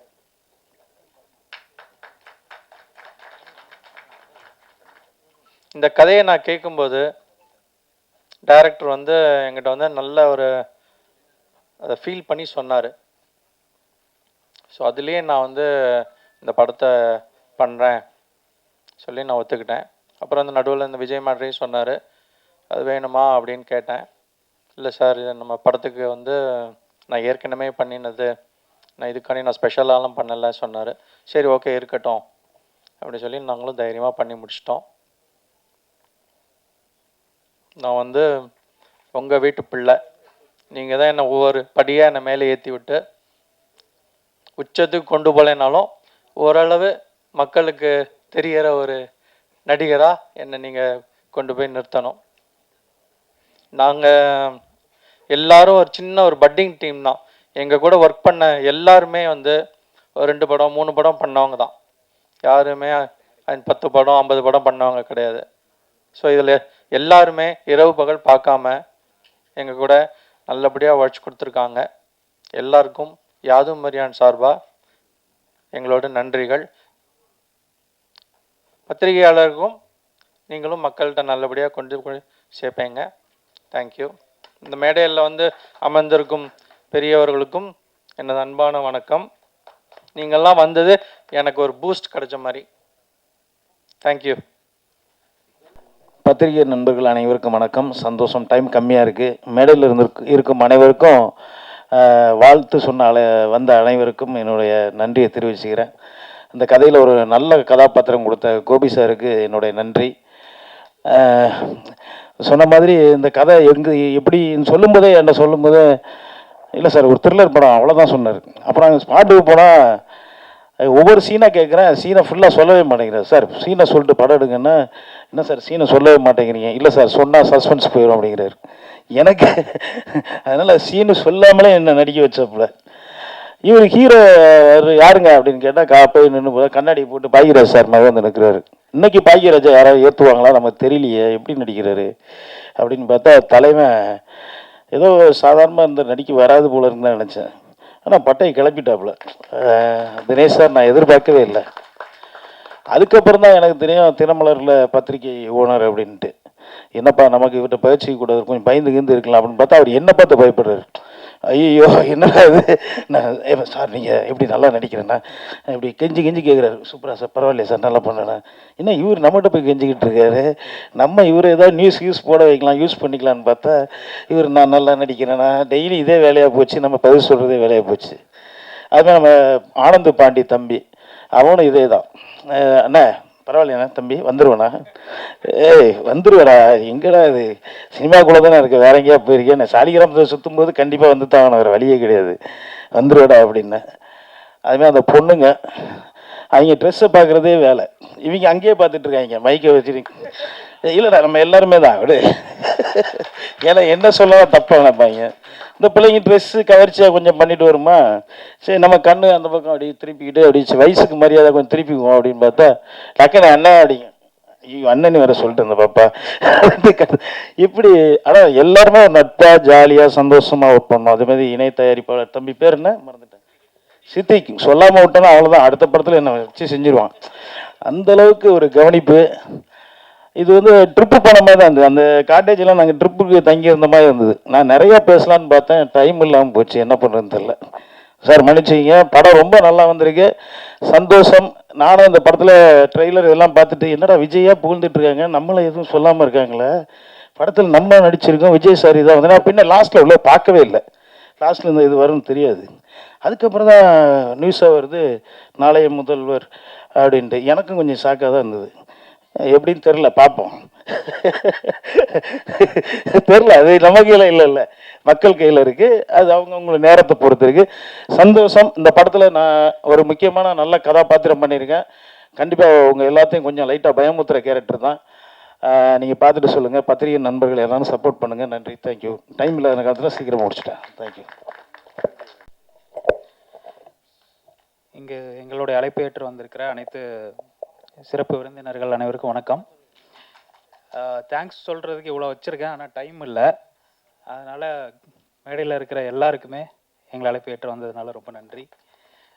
கீழே அமர்ந்திருக்கிற பத்திரிகை நண்பர்களுக்கு நன்றி. இந்த வெளிச்சத்தில் என்னைய பேச விட்டு அழகாக பார்த்து என்னோட மற்ற டெக்னீஷியன்ஸ்லாம் கீழே உட்காந்துருக்காங்க. அவங்க எல்லாருமே தனித்தனியாக வாழ்த்தணும்னு நினச்சேன், சக்ஸஸ் மீட்டில் வாழ்த்தலாம். உங்கள் எல்லாருக்குமே நன்றி. அப்புறம் ப்ரோ நீங்கள் பேசும்போது நிறையா இன்டரப்ட் வந்துச்சு.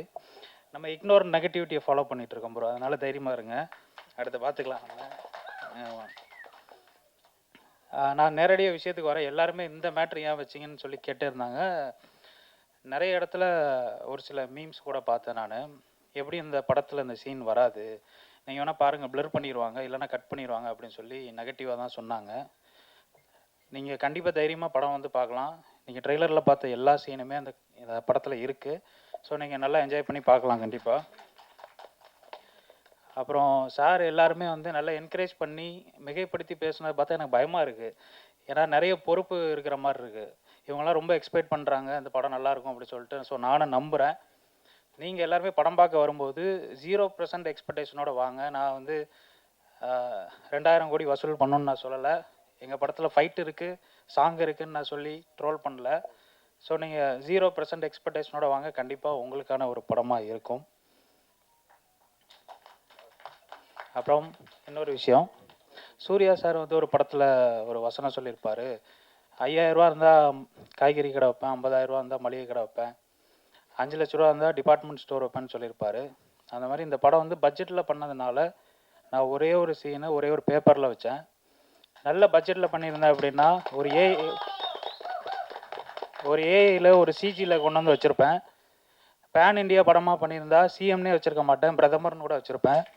ஸோ அதனால் வந்துட்டு அடுத்தடுத்த பட்ஜெட்டை பொறுத்து அடுத்தடுத்த படங்களில் எப்போவுமே என்னோடய படத்தில் அவரோட ரெஃபரன்ஸ் இருக்கும். வந்திருக்க அனைவருக்கும், மீடியா பீப்புள்ஸ் எல்லாருக்கும், இந்த படத்தை எங்களுக்கு வந்துட்டு ரிலீஸ் பண்ணி தர்றதுக்கு ஒத்துழைப்பு கொடுத்த எங்கள் சார் கடைசியில் உட்காந்துருக்காங்க விவேகானந்த சாருக்கும் மீண்டும் ஒரு நன்றியை தெரிவிச்சுக்கிறேன். வேறு யாருக்காவது நன்றி தெரிவிக்கலைன்னா தவறாக நினச்சிக்காதீங்க. எல்லாரும் வந்து படத்தை பாருங்கள், சக்ஸஸ் மீட்டில் சந்திக்கலாம். நன்றி. படிச்சிருக்காரு. சாரும் வர மாதிரி இருந்தது, பட் அவரால் வர முடியல. அவருடைய வாழ்த்துக்களை வந்து அனுப்பியிருக்காரு. அவருக்கு இந்த தருணத்தில் நன்றியை தெரிவிச்சிருவோம்.